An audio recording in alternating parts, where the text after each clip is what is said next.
Dipanggil Raja. Ya, back to back dulu lah semuanya, baru bisa dianggap tim Raja. Tingin ko isa kami sa mga king teams kasi sobrang dami na namin pinanalo na tournaments and sobrang dami na namin na-achieve ng magkakasama. Sa tingin ko kapag na-achieve na namin yung Golden Road, hindi na siguro king team yung tawag sa amin, siguro mas angat pa doon. I think we are because based on the recent tournament in NSC, we are the top 2.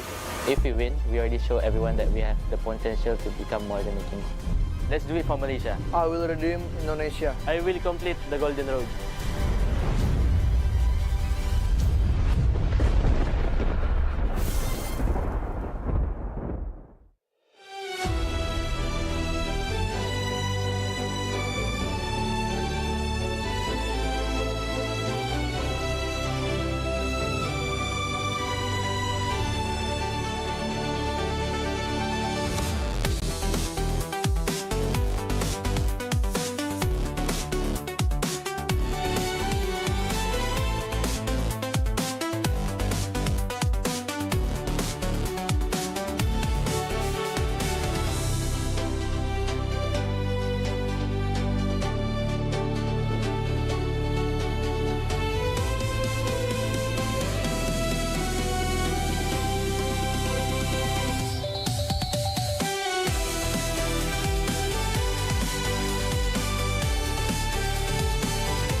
Ladies and gentlemen, welcome back to the M7 World Championship. I didn't thought that would be the opening scene, but this is going to be a 1-1 match. And whenever we're in a 1-1 match, we always ask questions. Like, for example, who will hold the territory?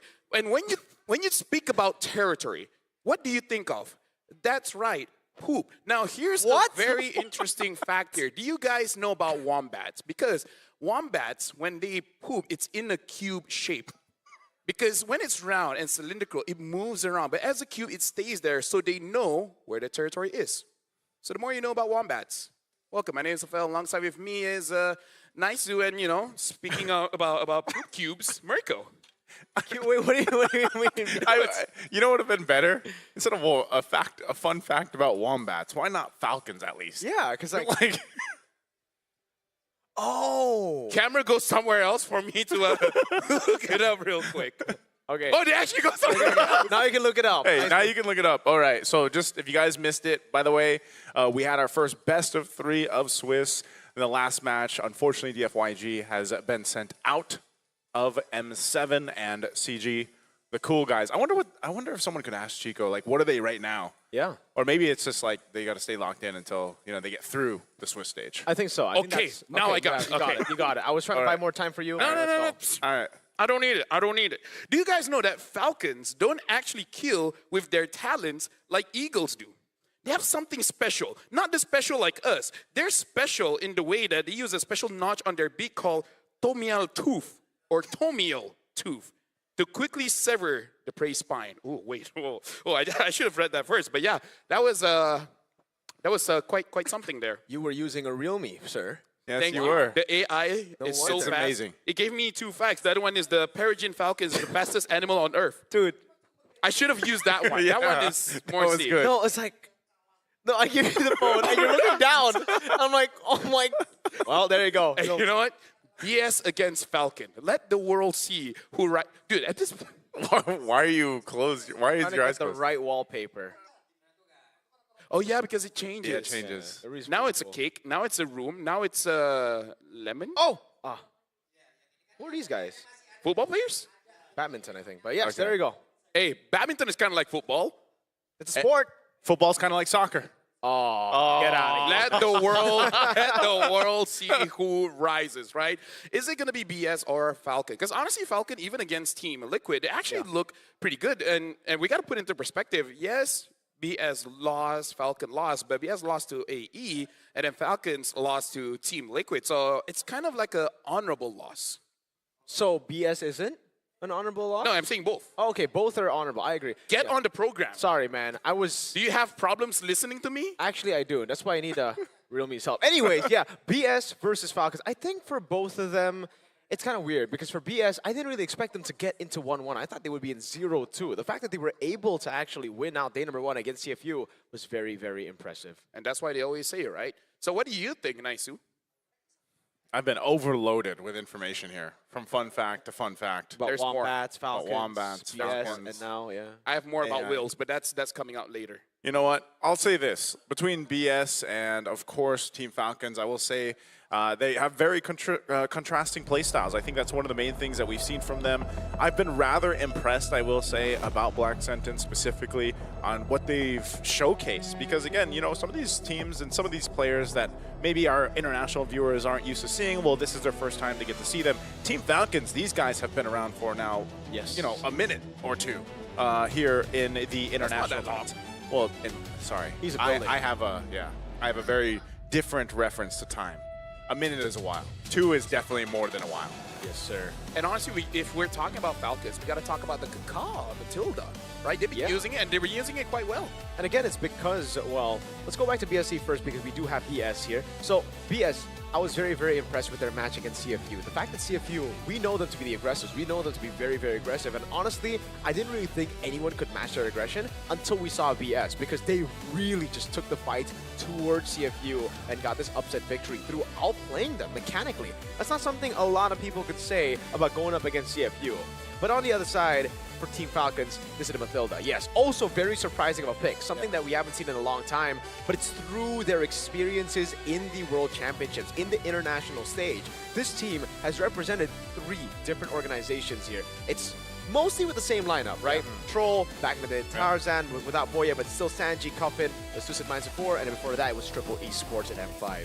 The fact that they were a brawly team, very aggressive, and now they have matured so much to being an objective team. I think also with the addition of Boyet, it's really, really cool to see. And that's why you see the contrast here of a young BS up against a very, I want to say old, but experienced Falcons.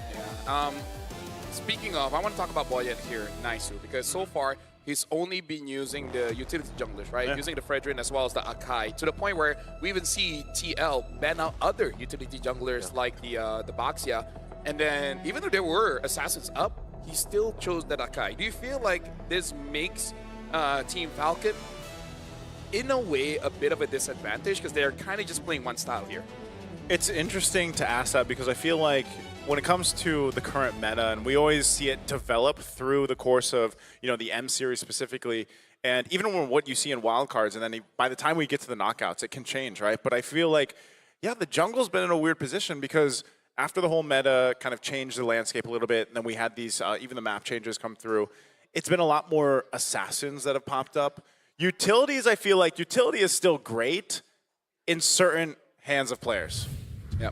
Now we're going to talk about this team head-to-head here, where we're looking at the numbers, and in terms of the Lord rate, funny enough, it's actually on a black sentence. Despite Team Falcons having more utility, they do actually play around fights a little bit more, to the point where I even feel like, are you sure you're playing the way that your draft is playing? Because I still remember Turtle 1, Turtle 2, they go for kills more than actually going for those objectives. Well, I think, again, on the point of the whole utility and stuff and macro style of Team Falcons, it might just be sort of more of their play style that they're comfortable with. I feel like when maybe you do see Falcons pick up an assassin, it's just, it doesn't work well overall in like the grander scheme of things of their lineup, and having that utility just seems to be better for overall success for their games. Mirko, do you want to know what the audience think? I do. All right. Ling, they want to see Ling over Amon and Julian. And honestly, this is not fair. Amon and Julian are very, very boring compared to Ling, so no wonder. Do you know who's Amon's brother? Who? Yeah, Gushin. Do you know who's their grandma? Who? No. Valentina. Wow. Yeah. Really? Is that true? Valentina is the grandma of both Gushin and Amon. So The more you know. the people who like Valentina, I like Valentina. you like grandmas. I mean, I don't mind a bit more age because mature women are great. Yeah. You know, they can steal your ults. They have double dash, They can walk up to you and say, I am you. and you can even use her in the EXP. What's not to love? That's true. Different roles, very creative, very diverse. Anyways, let's go back to the playstyles here of these both teams. And again, let's take a look at the lineups first, because for BS, it's a very, very, well, I wouldn't say young, because we have seen some of these players before. Like Steph and Orochi, we've seen them before on different teams. I think for Steph, dude, I remember Steph on Malvina's Gaming. Do you remember? Yeah. M3, man. It was such a long time already. And Doom, Shin, Hide on Bush. Shin and Doom have not seen the competitive stage internationally yet. Hide on Bush as well. And that's why we're seeing them right now, I feel, showcase that youthfulness in terms of how they play. The fact that the Lord rate is higher means that it's actually also the games that go on for longer for BS, because they get more opportunities to contest for Lords. Meanwhile, for Falcon, when they win hard in the early game, they end it quick. But when they lose hard in the early game, it's the same thing. Yeah. They lose quick. Which one would you rather have? You know what? A different conversation for later. I'm just wondering, because we saw yesterday Team Zone going up against Boostgate, right? Mm-hmm. Where Team Zone completely understood how to ban against Boostgate. I'm worried that for Falcons here, what if BS just bans out that Matilda, right? And then just make them feel a little bit awkward. Like, yes, there are other healers, but not really the same, because the way that they use Matilda is kind of a catching tool, right? Bring the jungler over to the mid, for example. Yeah. But other roamers, we don't do that. It's just interesting because you don't see too many teams pick up the Matilda right now. You know, it's one of those things that you look for if it's open. We're gonna have a quote here from unknown to best rookie. Best rookie of MPL Latam Season 4, Orochi was personally scouted by Doom as a high potential talent, then went on to dominate the MDL and MPL consecutively.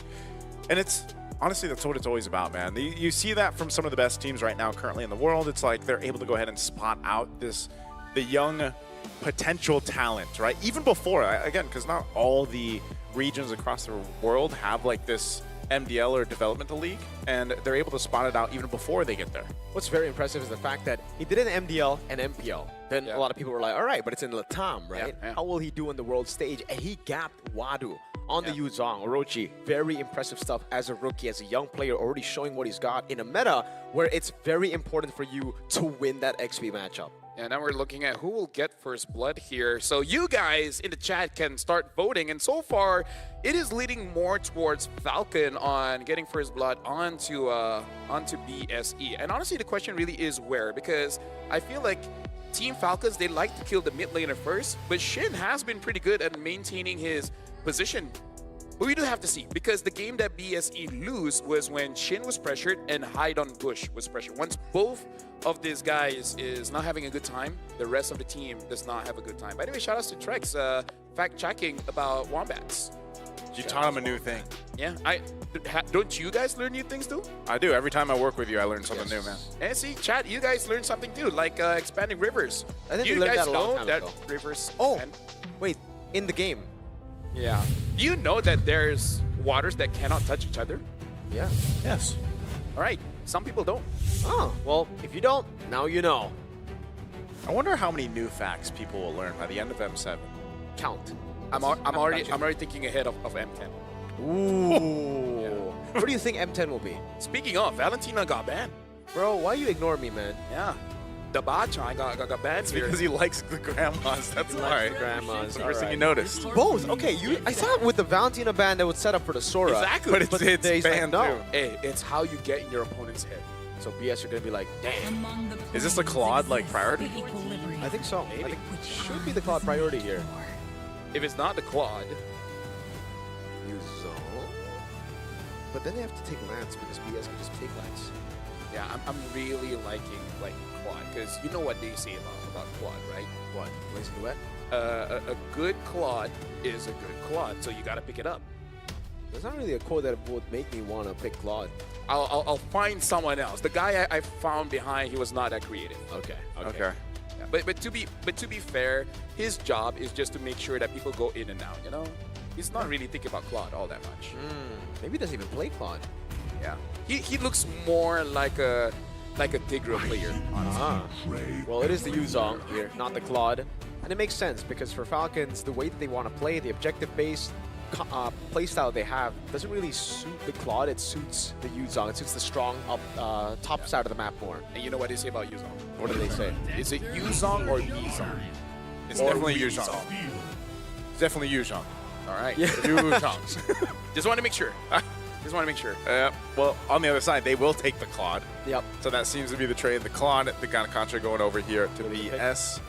And now on this, do you just... I wonder if we will see Boyet on something other than utility. Maybe he does pick up the Lancelot or something. Take it, yes. Yeah. Because it's actually very, very difficult for the Yuzong to deal with the... Not very difficult, but it is a bit more troublesome because the Lancelot has two abilities where he can actually use to be untargetable. The carry still comes up despite the matchup not being favorable in the Swiss stage. Again, it's 5-1. It almost feels like the Bruno Granger matchup, you know, in M6, where we're like, yeah, Bruno's doing really good, and we see more Grangers, and we're like, I guess it's a matchup, although it's really one-sided so far. By the way, they don't pick up Lance. They still stick through to the utility pick. But again, this actually gives a lot of value to BS if they get Lance. That's another target where you can just go puncture, puncture, puncture before he gets to the back line. But now I want to see what's the next option because they didn't pick up the Matilda, so probably going to get banned. No, Naisu? Might get banned. Also, I want to say with the Baksha, like this is just going into the whole thing we talked about with Falcons, the way they like to play on the macro level. Baksha kind of likes to... He gives you a bunch of rotational speed, but also you get the passive, right? The passive that you can go ahead and use. Because you already know, like, Ganacontra's over there. There's going to be a Revitalize. At least it helps alleviate some of that pressure. Maybe even helps with the build path in terms of the mid lane option. But the Farce is already over there. And it's interesting because with all these options out, like, what are we going to see? A Lunox? Like, are we just going to see a Lunox for Team Falcons? Yeah. You know what roamer I think would be good for the Minotaur? For BS? No, for Falcons. Because they want to play like some kind of healing. How about just a little bit more crowd control? And then who's going to do anything to the carry? Why haven't we seen a Minotaur? Like, very easy to poke. You're kind of squishy here, especially the fact that there's a Farce on the other side, right?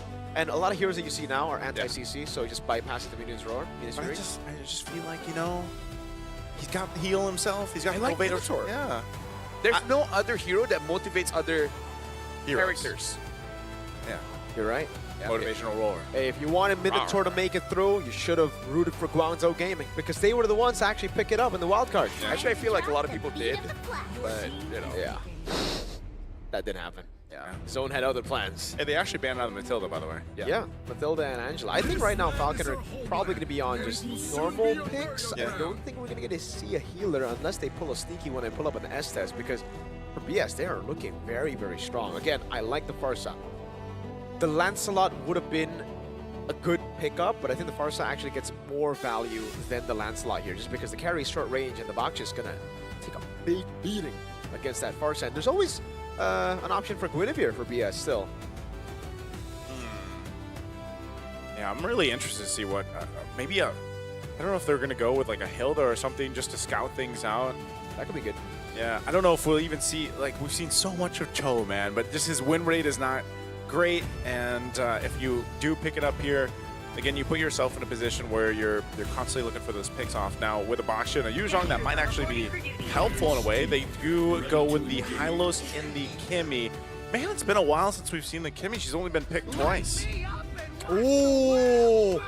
I like that pick, bro. That's very smart. Yeah, Xborg in the jungle. Wait, BS. Yeah. Gone a very, very good composition. And honestly, not a lot of bursts, especially if the Farsight is able to bully out that Kimmy. Yep. So the Kimmy does nothing against the Xborg, so the Xborg just laughs in her face like, what does he say again? Xborg, light it up! and watch the world burn! He definitely is going to burn the world here because there's not much that can stop the Faraga armor. And if they do, then the Farsa and the Quad gets a lot of value. There you go. You like Xborg? I do like the Xborg quite a lot. What, do you want me to say more? Yeah. Yeah.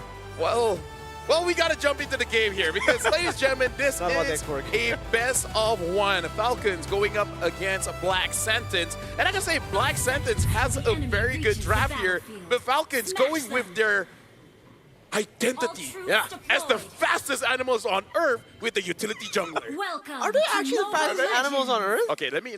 Because, like, You want to fact check that? they can actually fly. Yeah, the peregrine falcon is the fastest animal on Earth. Peregrine Falcon. They are the. These are green falcons. They can reach over 300 kilometers an hour. Holy. Wow. Which that's- is over 190 miles per hour.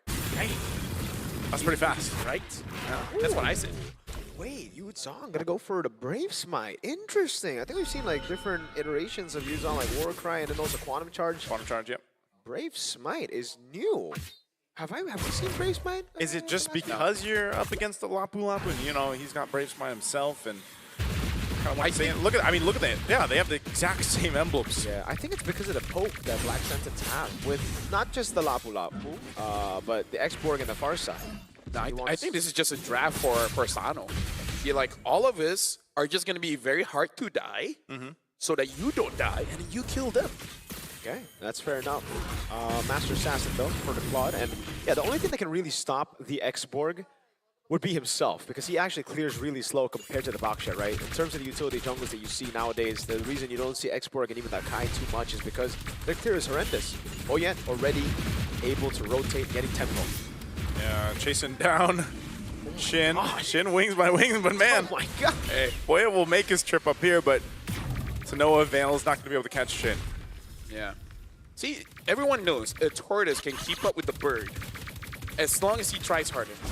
Yeah. And he did. As long as you got that speed, you know. Different kinds of speed here. Cuffin actually burning the flicker already.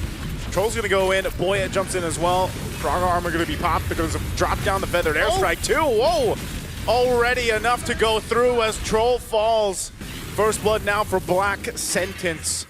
And they'll make their way for the turtle. Just to say how much damage that actually was, Black Sentence, hold on, Sano has to figure out, is going to be saved. But yeah, that was Hylos we revitalized. What? Whoa! It took so long. Sanji? Is he just trying to delay this? Again, he's going to get caught. Sanji goes down a response, but that was all just to delay this turtle take, it looks like. So Falcons will go for control. They might be able to secure themselves this objective. A feathered airstrike drop down. Boyet will get it, and he'll get on out of there. So it's actually worth it there, yeah. I thought it was an awkward skirmish to take. But it ended up being good. I think Black Sentence should have just held their ground as the Yuzhong came in, so then they could have still gotten the turtle plus the Yuzhong, but hey. Oh, wow. Yeah, that flicker may be a bit unnecessary, but hey, better safe than sorry. Have you ever been charged by a horse? A mystical horse. In real life? Yeah. By the way, that's a centaur, not Yeah, a that's horse. not, like, but yeah. It depends on who you ask. Some people would say it's a unicorn, right? But for me, I would run away. He does have a horn, right? Right? He does, He has yeah. a So he's horn. technically a unicorn He centaur, is what man. you want him to be. Unicorn Okay. tar. Unicorn. Yeah. Yeah, sure. I'm pretty sure in some languages that is not okay to say. I'm pretty sure it's so. Yeah. It get an AI? Can sounds we like a get an- slur. Can we get an AI fact check? Well, either ways, right now for Black Santas as well as Team Falcons, do you feel like it's okay for both teams to kind of like take it slow here, Mirko? Because they're trading, but kind of like just testing the waters here.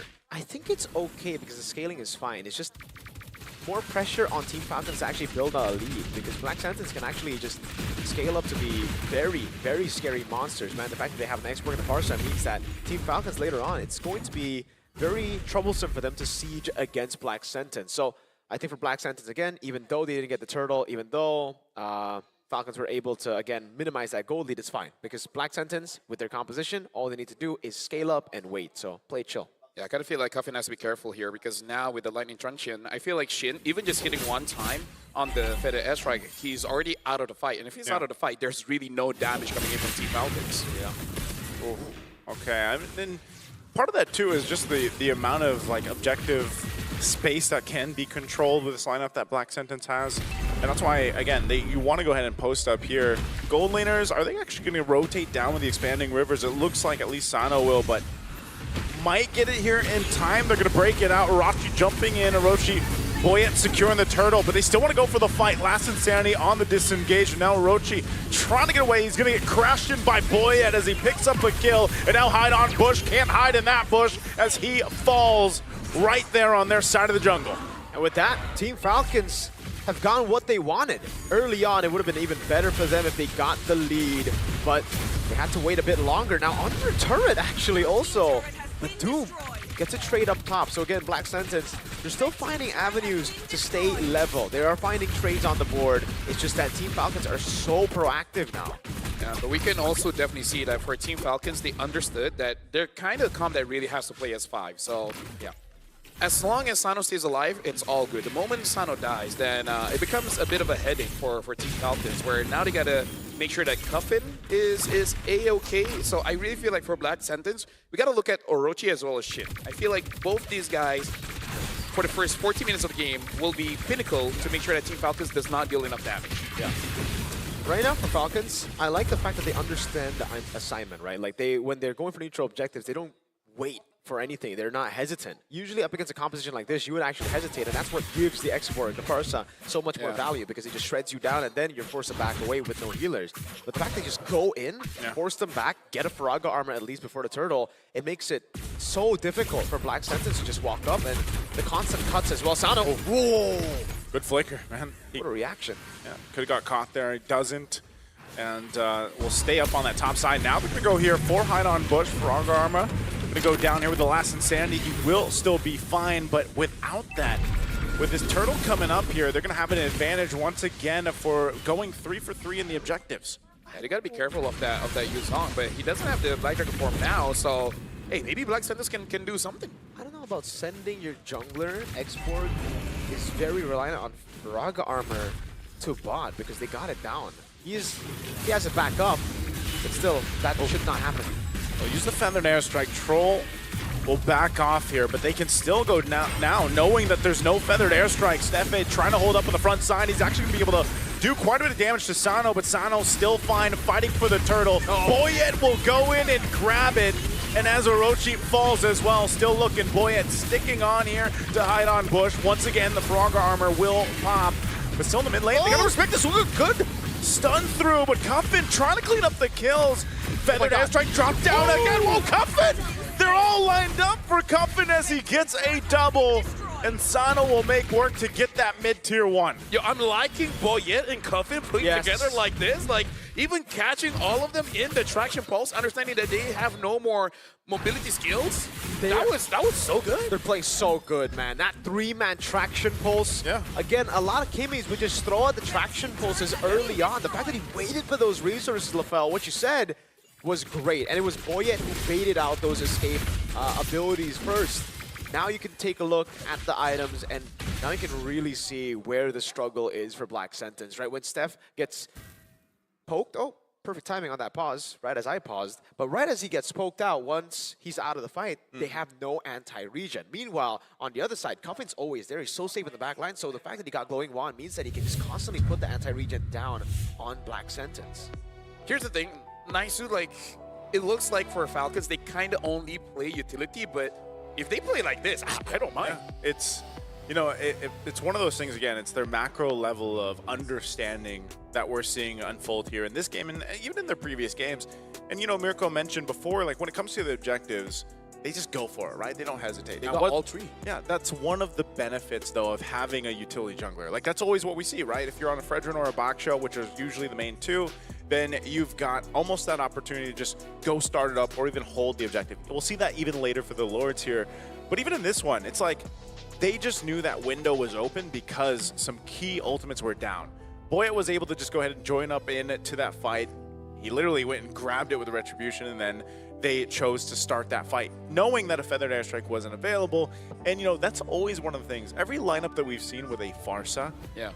the Feathered Airstrike is so important, right? Because that is a big component of your damage profile, and once it's gone, that's the window for there to be a counter punch or a counter engage, if you will, and that's what we've been seeing from Team Falcon. So they're playing to the objectives, but then they know their openings when it comes to the team fights. I like that Team Falcons, they're playing a single style, but they play it very, very well. They understand, number one, when's the timing for the power spike, right? It's basically like turtle number 2, and then you just keep on diving and diving and diving, and making sure that the mid laner has enough space to deal damage, but not really threatened by the opponent. I like the movements coming in from Boyet, Sanji, making it so that the damage dealers coming in from Black Sentence are really uncomfortable. This is where we bring up your quote from the previous match, Lofel. What did I say?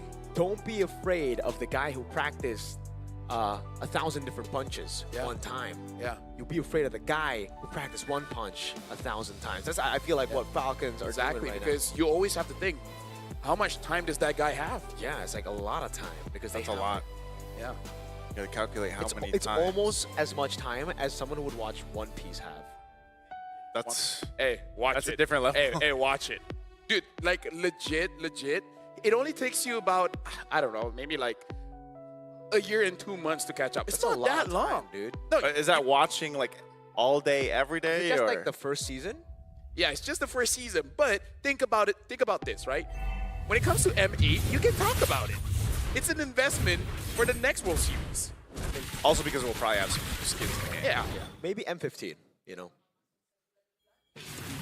What if that time we represented something else? I don't know. How would we rebrand it? Have more M's. Yeah. Roman numerals? Oh, that, you know what? You know what? That's the Yeah. best one. That's why we need a smart guy on the desk, Mirko. Yeah. Right? Joseph Charles Omega Rezbek. All right, just dox me. That's fine. I mean, I'm pretty sure at anyone that's Googled. I'm pretty sure people can find. Oh, With the AI here. Boyet's gonna be fine, but I don't know if Hide on Bush will be. Feathered Airstrike gonna be dropped down. He tries to get away. Cuffin picking up another kill on the board. Doom trying to get out there too. Stefan could be in trouble. He's gonna be caught in as he falls the second one down for Black Sentence. Dude, right now, Cuffin, he's just surrounded by good friends that really enable him. yeah. Like, he wants And these are not yes men. These are not yes men. This is like, yes, sir. No? No, that's not what you're going for? No, but hey, it works. Cuffin 1v1. Oh! Wow. Oh, that's so rage baity. Dude. Cuffin is locked in, by the way. Yeah, in this game. and that shows that he's not just a man who grows in numbers, you know? Even without his friends, he's like, I got it. I think he hears like, oh, you think I can't do things alone? I have Independent man. toxic masculinity. Yeah. I am him. He doesn't ask for help. They just so happen to be there. He doesn't need the help, man. You know, right now he's just completely locked in on his own. Feathered Airstrike to get Team Falcons out of their jungle, but it's almost it's looking a little dicey here. I was saying, you know, with Black Sun's lineup, like they should be able to fight into these objectives well, but it just Team Falcons kind of has all the answers for it. Yeah, and honestly, Cuffin is just building sustain, but with the lead that they have, it's more than enough damage. And with Shin not really being able to target Cuffin at all, it's making it hard, especially because Cuffin, you know, being a rage baiter, just taking all the ults. Oh, right now he's gonna get stunned again. Lord making his way up top, but mid lane is gonna be the focus as the tier 2 does fall here. And this X-Borg just has not worked out so far. Yeah, not at all. I mean, maybe in the early parts of the game when they were able to get first blood in the first 2 kills, but after that, yeah, the Faraga armor, it's just the instant adaptation from Team Falcons to group up together, like LaFell said, utilize or revitalize because they only have Dominance Ice on Sep and abuse the Faraga armor completely, just jump on him. Also, great pickup by Sanji. Right after the war. Oh, Steph! Oh, Steph jumping in. They give the call. Last Insanity can be used as well, but Doom just blazing to it. Nothing in the back. They're going to re-engage. Team Falcons going to capitalize on that mistake. They do get into Mortality out. Steph and jumping in. Once again, Boyette falls. And now Team Falcons, maybe the first time in a long time in this game, will have to go ahead and recall. Where's the AOG? He was saving it, okay? He's looking to the future. You're looking at the present. Bro, he got like 3-man taunt, right? I'm like, whoa!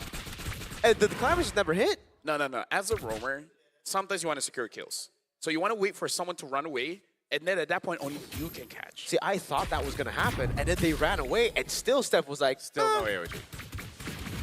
Okay, now I got it. But yeah, that was a good team fight. The fact that Doom was able to kite around. Right now, we got to look at the items, and he hasn't built the Trinity. So I was wondering why the damage wasn't entirely there. But what? He's not going to go for the Trinity. It seems like he built first corrosion, and No, there you okay, so he was trying to get it quicker, like. Hey, the Vampire Mallet just to get some sustain, and then eventually build to the Wind of Nature, probably. Yeah. I think the Corrosion Scythe earlier over the Vampire Man would have really helped him in that fight to slow the guys down and maybe to get an AOG. Maybe Steph was waiting for the Corrosion Scythe. No, because he was thinking like, you know what would be great right now? Lifesteal. Okay, that could be it. Yeah. Although I do have to say more damage gives you more lifesteal anyways. Yeah, But yeah. I ask myself this question all the time. Am I due? You are not. You're not. So I don't question. Okay, high on push. Oh no, again, why is the one clearing? They're going to go for him again. Last Insanity down, so... I mean, we've seen that time and time again. If they might be able to just delay this for it to be back up. This Lord is going to be started up, though. Team Falcons knows they have an opportunity. Shin still got the feathered airstrike. Stefan going in towards his backside. He's actually going to pop the conceal. Goes right to the back. Soundo's going to spawn him out. Lord already secured by Boyette. Now Cuffin. They'll just chase Stefan down AOG, but there's Boyette. Meanwhile, Sanji falls. It's a split-up fight with a 1-for-1 trade, and the Lord goes to Team Falcons. Man, he used the AOG, but also, I'm just so weirded out. Nice-Su and LaFell. Why is Hideout Bush always the one clearing the waves? It doesn't Doom want gold? Yeah. Like, why is he the one there? Because the Faraga armor, you need that. Falcons knew the Faraga armor was down, so they took it. Oh, man. I'm sorry. Yeah. Yeah. Something about the last 2 days. Yeah. You just don't give your marksman a goal. Yeah. Maybe they're like, you already got your Trinity. What else do you need? What else do you need? Maybe a Wind of Nature. You know, Maybe. that might be beneficial. Lord's going to charge into that mid turret. They won't be able to get down the base turret just yet unless they can actually push in a little bit further with these waves still powered up. But, I mean, look at Black Sentence. They don't mind the 7,000 gold gap they're dealing with. They still want to potentially fight Team Falcons as these waves approach the base. A Glorious Pathway dropped down. They're going to go for the stun. There's the last Insanity. Trying to go for Boyette. Doom jumps in with a Blazing Duet. He's going to have to go back. Just doesn't have enough. And now Orochi goes down first. A defensive AOG. And they go in a little bit further. And Hideout Bush will get taken out under the turret. But Sanji as well will fall. And a Revitalize to top up Team Falcons. Good defense by Black Sentence here, but they will lose their base turret in the mid lane, I believe. Mid turret going to go down here. Still quite healthy for Team Falcons. A Feathered Airstrike. Steffe won't be able to get away this time. Feathered Airstrike down. Top turret going to be the next one on site here for Team Falcons as they take that back. Orochi will be back in a few seconds. They might just get all base turrets down and then reset from here unless they have a different plan. Glorious Pathway dropped down and that mission accomplished for Team Falcons. So, never mind. Not good defense. You know, they lost all their base turrets. That's first. Spoke too soon. You know what? You cursed it. Secondly, we still have the Vampire Mount. Okay, Hey. I thought it was going to be No, one of the... hey. No. This is smart, okay? Because he saw as the main damage dealer No, Lapel. that there's not enough damage. No. So he needs penetration. No. It's not about that. See, my whole point, they keep on fighting, so I can't get my point through. Yeah, go ahead. I think Winter Crown is better. Like, it's a Yeah. carry. I agree. It's a Kimmy. I think you can't really Wind of Nature this game. But he went Maleficent. No, just wait for him to sell that. bro. No, he's just waiting for about a 2,100 gold, and then he sells the mallet, get value You on lose. that, and then This you is- buy the Winter Crown. This is Dude, I'm leading trying- towards conspiracy theory now. I'm trying my best to protect the players, okay? Okay. You're being the negative Nancy. I'm being the good boy here. No, he's being the analyst. Yeah. I'm trying. This is like fighting for custody. You're you know? right. Oh! Uh-oh. They're going to force a fight anyway. Forget the Lord. Just go for the kills. Shin can't get away. Doom. Is he actually going to enter? He blazing do it, but he's just stopped in his tracks again.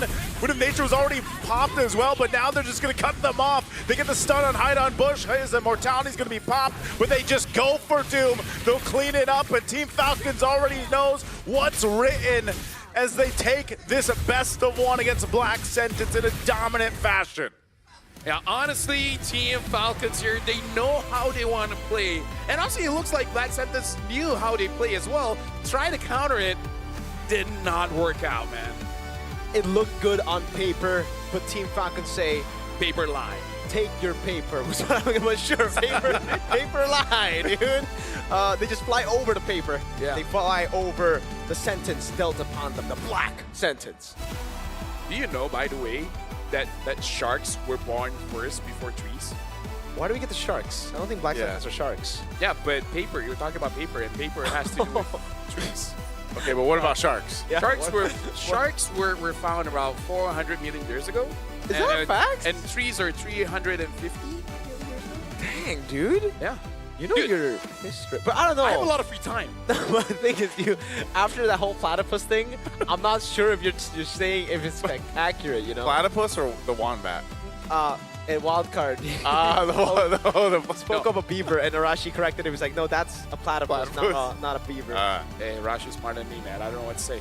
yeah. He also has a lot of free time. I was gonna say Arashi also has a lot of facts. Yeah, he has a lot of He free time. does. I think out of all the casters, he might be the freest timer. I think he likes matcha too, because he asked me like 4 times if I want to. What a guy. we gotta look at the final fight here. And Doom just did not have any space, and Sano was just wrecking ball. Is that what people see now?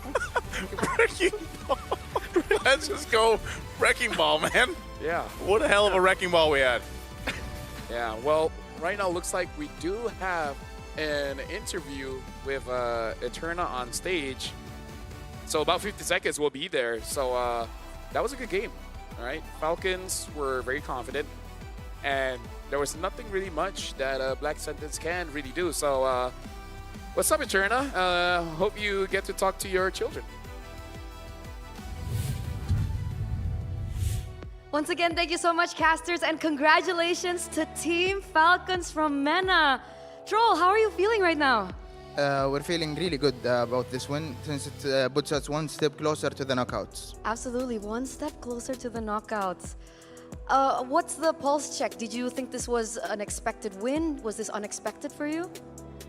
No, I think we expected to win since we were practicing all night. Oh, you're practicing all night? Wow, that's some dedication. Troll, people have identified that there was a clear difference in playstyle between you and Black Sentence. Was that a problem for you, Black Sentence being a little bit more microcentric and you guys being more objective-centric? No, I think we didn't have a problem in that sense. No problem. Easy? It's okay. It's okay, it's okay. What about you, Sanji? How did you feel about that match? I'm feeling well. Feeling good. You mentioned that you guys were practicing all night, right? I heard that you guys didn't get enough practice though, coming into M7, is that right? No, because all of us college students, so we don't have that see. much of time. Okay, what are you guys studying? All of you? Full 5 of you guys? Yeah, all of us. All We four. have 3 engineering, 1 medical student. 3 engineering and 1 medical student. Wow, round of applause from you. How do you guys balance your time between Mobile Legends and your studies? I think you get used to the pressure. Used to the pressure. What about you? What are you? Are you an engineer student or the? No, medical student. Oh, you're the medical student. Yeah. Okay, we have a very intelligent person next to me right now, guys. I'm a little nervous. But yeah, how do you balance that? Just in the time we're not practicing, I just study. Would you say that you would spend a lot more time studying or playing Mobile Legends? It depends on what time it is. Like now it's break, so I play Mobile Legends more. I see. Well, earlier on, you did mention that you are one more game away to the knockout stages, and I do believe that this is kind of a similar situation as you guys were last year. Is that right? Yeah, we were in 2-0. 2-0. What is different this time? Maybe we'll see later. We'll see later. You were smiling there, Sanji. You have something to say? No, I'm good. No, I'm good. Do you have maybe a message to the people back at home or maybe your family back at home, those of you that's supporting you right now here at M7? I hope they keep supporting us.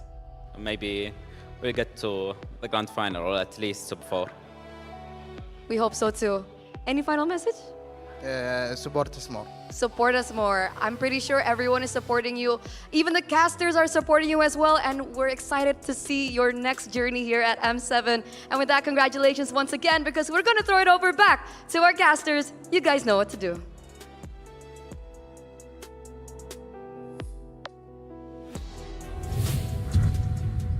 Did she again ask you know what to do? At this point, I'm not sure what we're doing. What are we supposed to do? You got two engineers and a doctor. The question- in Falcons. What are we? The question I wanted her to ask, like, which one is more difficult?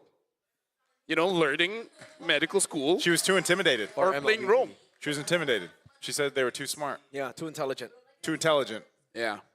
Why she never been like that with me?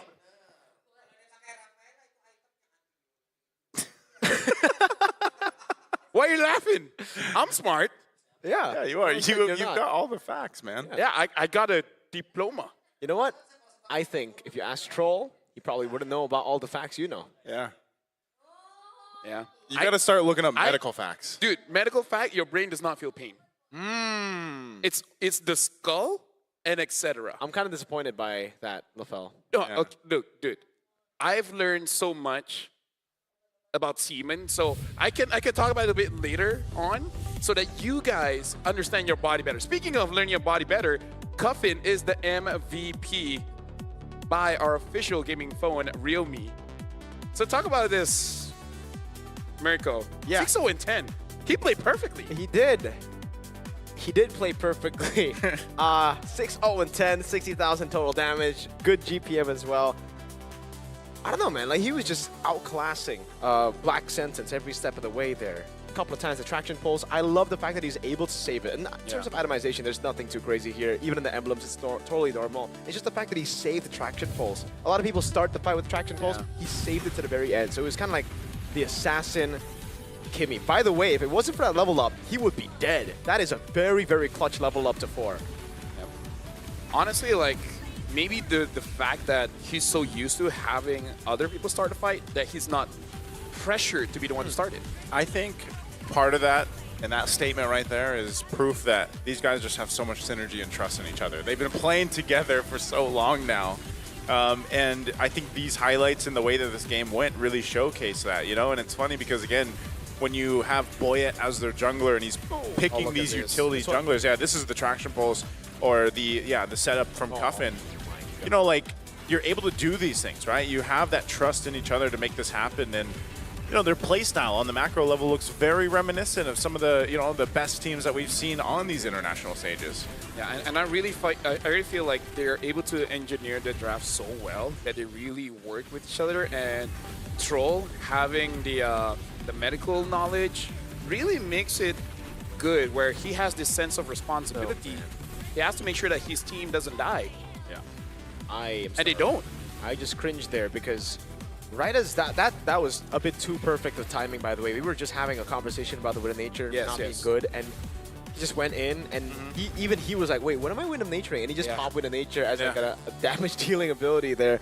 I don't know. It's kind of autopiloting at that. Yeah, it really feels that way. And for Falcons, it's not. It's completely not. It's completely understanding what to do every step of the way. And for BSC, man, for BS, that X-Borg is a good pick. It is a good It's pick. just why are we dealing with waves? Why are we putting ourselves in a position where our Faraga armor gets compromised here? When also, Doom is very clearly trying to farm up to Wind of Nature, man. Give him his gold. I think Hideon Bush is too used to playing assassins, like the Joy and Lance, right? So it's habit at this point. I'm pretty sure if he uses Akai, it will be the same thing. Oh, if Boya used it? No, Hideon Bush is the Hideon Bush? Akai who will like Ah, clear yeah. the waves, yeah. Yeah, I don't know.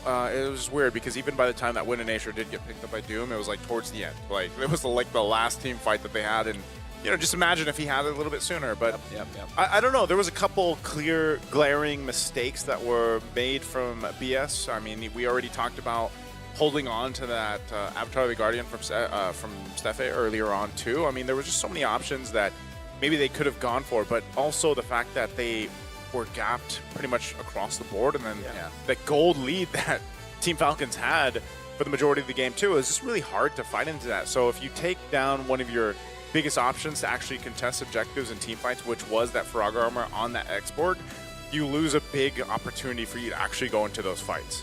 Mirko, Naisu, gentlemen, I kind of feel like, at least for the first 2 matches of the day, highlights how big of a difference mid laners can be. Yeah. Right? Chico as well has come in and shown that if they have a very, very good start, then they can really influence the game. And we saw that Falcons, the mid duo, they definitely had an amazing time. Yeah, and I think we expected this coming in from the patch before M7, right? We were seeing more gold in the minions coming in from in the mid lane. So the fact that that gets your mid laners items quicker means that the mid laners can be activated way earlier. So it really comes down to also having a big mid gap nowadays. And it's great. It's great to see more impact from the mid laners. Yeah, and here's the thing. For you guys, probably you want to win up to $20,000. I'm pretty sure I would like it. What would you do with $20,000? Well, good question. Thank you for asking. You guys have to download Fairy Games and play MLBB 1v1. And it's very easy. Download Fairy Games on the App Store or the Google Play Store and play MLBB 1v1. Because I'm pretty sure, like most of us, we don't like friends. So you guys can have it all by yourself, no teams, and then submit your best personal score and win up to $20,000 and many more prizes from the app. A lot of electrical appliances like a wash machine. And the ring. I'm pretty sure there's an air fryer there as well. If you want to travel. Is that a fairy air fryer? It's a great question.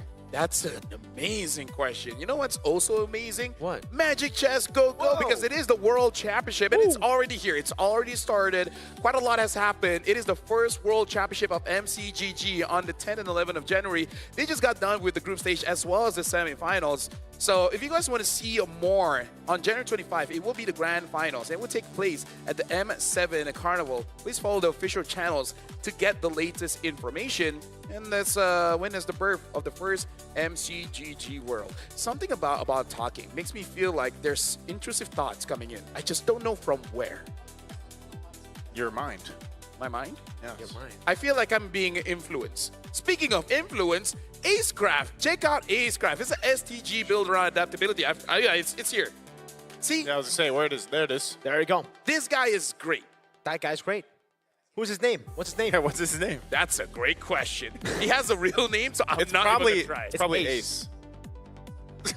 Let's put 1 + 1. No, the thing is, it's not. Ew, Yeah. really? No, there's a lot of characters and they all have different names. Okay. Oh, so what if that guy's name is Ace? No. One of them is Ace, right? Random skills, bullet deflection. You know, I'm gonna check. Mechanics and a retro cartoon style. Yes, put the phone there. All designed for fast, skill-driven aerial combat. Jump into Acecraft now for some nostalgic fun. Now you guys talk. I'm just gonna check what is his name. There are a lot of characters there. There are a lot of characters, man. You know what? Redmar, if you're watching this, I hope this is a reminder from me and Mirko that you've been saying you're going to download Acecraft. Yeah. You're there downloading it now. Download it now and let us know. Also for a special Kaisam Eves No Pueto, same. Download it. Don't just be eating. Don't just be eating food. Yeah. All right. It's updating, but it's finished. So just give me 20 seconds. Okay, we are getting... You've actually played it, right? Yeah, I do play it. I know you do. I have Tom, the cat from Tom and Jerry. Wait, Really? it's there? Yes. Oh my god. Wait, Dude. I gotta download it. I knew he. I know. Didn't you play it even last year? Is this new? No, it's not new. I It's thought I Ace remember Craft. it last year. Yeah. It's not new, it's Ace Craft. Okay. Well, folks, you just watched Black Sentence get kind of demolished by Team Falcon's system. I need to download more, but when we return, I swear I'll get his name. After this, it is going to be one more best of one. It's going to be Zone against Aurora. We're going for a quick break, but when we return, we will know who's his name. See y'all later.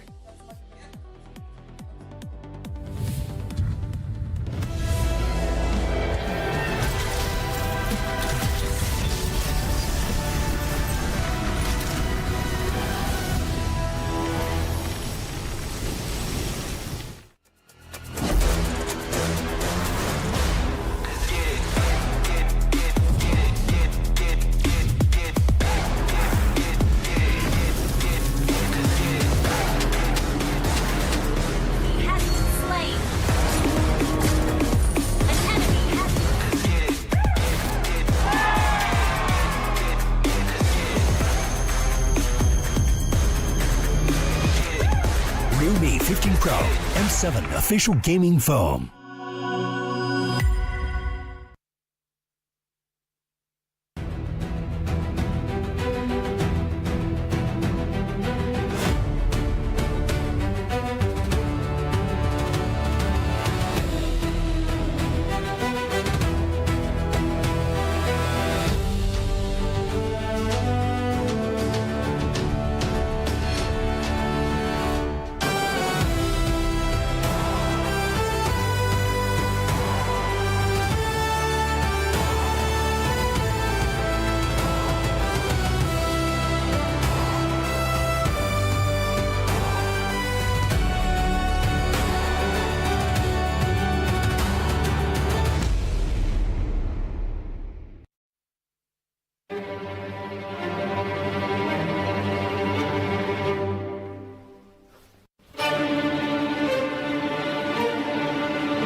M7 World Championship. Let's go.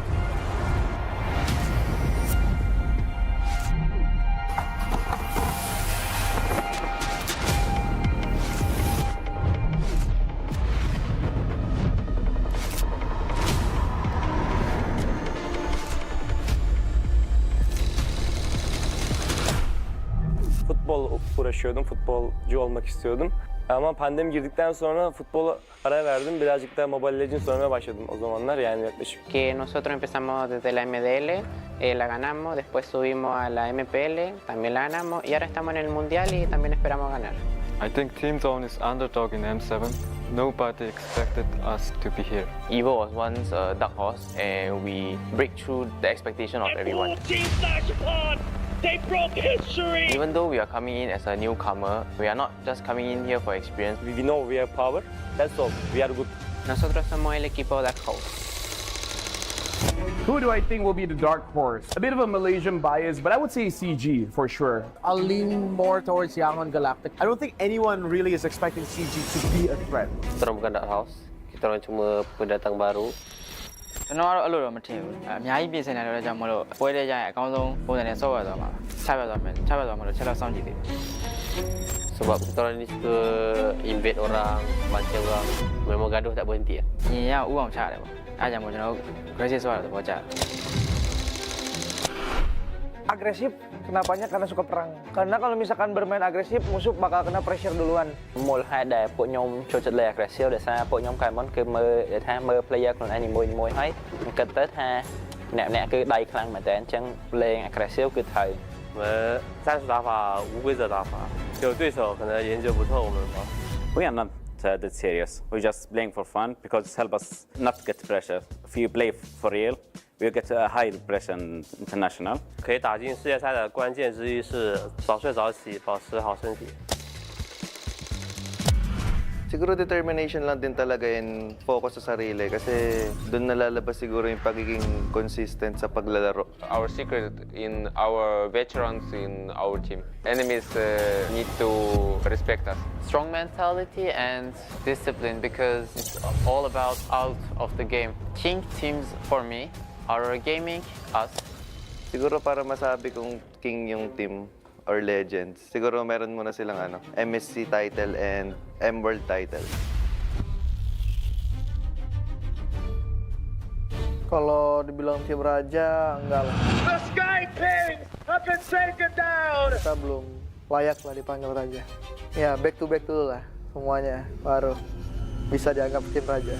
Tingin ko isa kami sa mga king teams kasi sobrang dami na namin pinanalo na tournaments and sobrang dami na namin na-achieve ng magkakasama. Sa tingin ko kapag na-achieve na namin yung Golden Road, hindi na siguro king team yung tawag sa amin, siguro mas angat pa doon. I think we are because based on the recent tournament in MSC, we are the top 2. If we win, we already show everyone that we have the potential to become more than a king. Let's do it for Malaysia. I will redeem Indonesia. I will complete the Golden Road.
So now that we're back, and you want to know what is this guy's name? Yes. Well, first of all, there's not one pilot in the game named Ace. So what's his name? What's Acecraft then? This is Echo. That's Echo?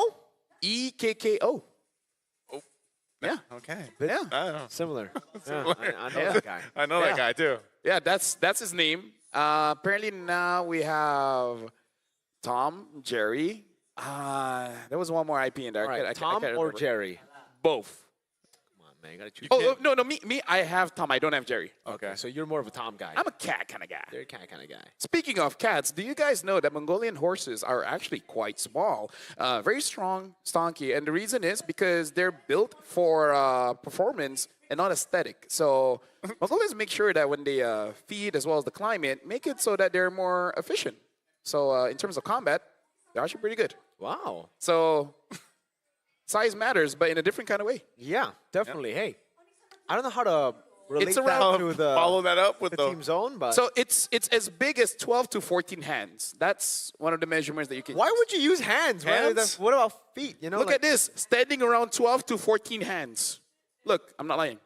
wait standing. So that'd be vertical, Yeah. right? It's equivalent to 122 to 142 centimeters tall. What? Look, 122 to 142 centimeters tall. So that's about 500, 600 pounds. All right, that's diff. That is built diff. Yeah. Thick coats for extreme cold, excellent stamina, and ability to survive on grass and minimal water. So is that zone? That is zone. Or is it Rora? I'm pretty sure Zone's Mongolian, so it's more on them. This is Aurora from Philippines, by the way. It's going to be a tough opponent. Yeah. Do you have any fun facts about Roras? He's got the real me. He's got the AI, man. That's true. I'll have this fun fact. Let the world see bright light. Oh, I get it. Yeah, I get it. Bright versus light. Bright And versus did light. you guys know, fun fact, Bright was inspired by light. That's why he got his name. His IGN is Bright because of light. light. He's a fan of light when he was in RSG Philippines, yes. So is Naisu's name like being influenced by behavior? Why? Is that what you want to be? You just want to be a nice guy? Nice Sue. Now, technically, the origins of that go way back, but yes. Oh, that's a story. That's right. a story for another day. So anyone want to sponsor that documentary? You know where to call. I'll do the voiceover. Ooh, he's going to do his own voiceover. 16 teams. Yep. But for now, before we go into the game, we actually have a little bit more backstory coming in from the players. So maybe more fun facts. Let's check out this video. Get zoned. Hey, Bright, I heard that you idolized someone at M7. Yeah, Light was my idol since RSG days. Wait, Bright? What's going on? What's going on with the lights? Guys, hello? Can someone help?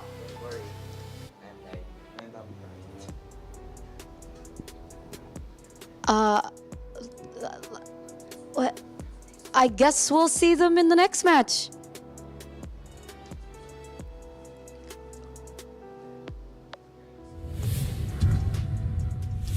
Think about this, gentlemen.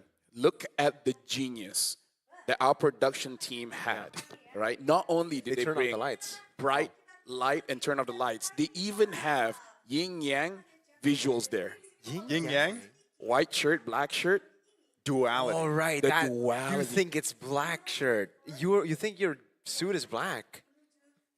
Is it not? Wait, is it not? Not. Look, it's black. It's not. Oh my, We have you're the right. same color It's- blindness. Okay, Oh, yeah, I'm the we're both minority colorblind. here. I'm the only one here that's actually not colorblind. But yes. What color is this? If you're the only one that Maroon, burgundy. if you're the only one that looks at colors different, aren't you the strange one? Yeah, I'm the minority on the desk, but Yeah. in the world, I think it's. Right here, buddy. Right here. Hey, That's my boy right there. type in the chat right That's now my whether boy. it's black or whether it's like maroon This is back like what, 2016 when you just have a dress and be like, is it white and gold? or black and blue. Yeah. Yeah. Anyways, Cool game. Check it out. Hey, scrapped. what'd you think? It's just here. So is this. Yeah. That's there. Do you too. guys feel like who would win? Do you guys like VIPs? Yeah. Yeah. So let's talk to them. Some VIPs? With VIPs? Actually, I don't know this. Oh yeah, there you go. they're gonna do an interview probably. No.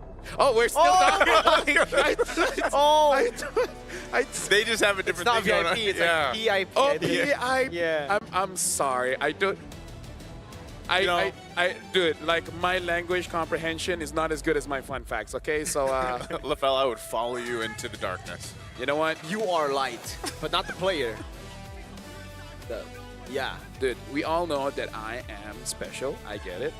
I'm trying to work through my struggles. Speaking of struggling, we got to look at how Boostgate really couldn't do much because Team Zone know exactly what to do against Boostgate. If I remember correctly, they banned out the Hayabusa as well as the Selena. But against Aurora Philippines, is there really any real target in the bans to make it easier for Team Zone? I think for me, it would just ban out Edward. For some reason, like the whole team, despite winning out in the early game, what we've been seeing, right, is Aurora dominate the early game, but actually they fall short once we get into the mid to late game. That's when, I guess, the passive of Aurora comes back to hurt them.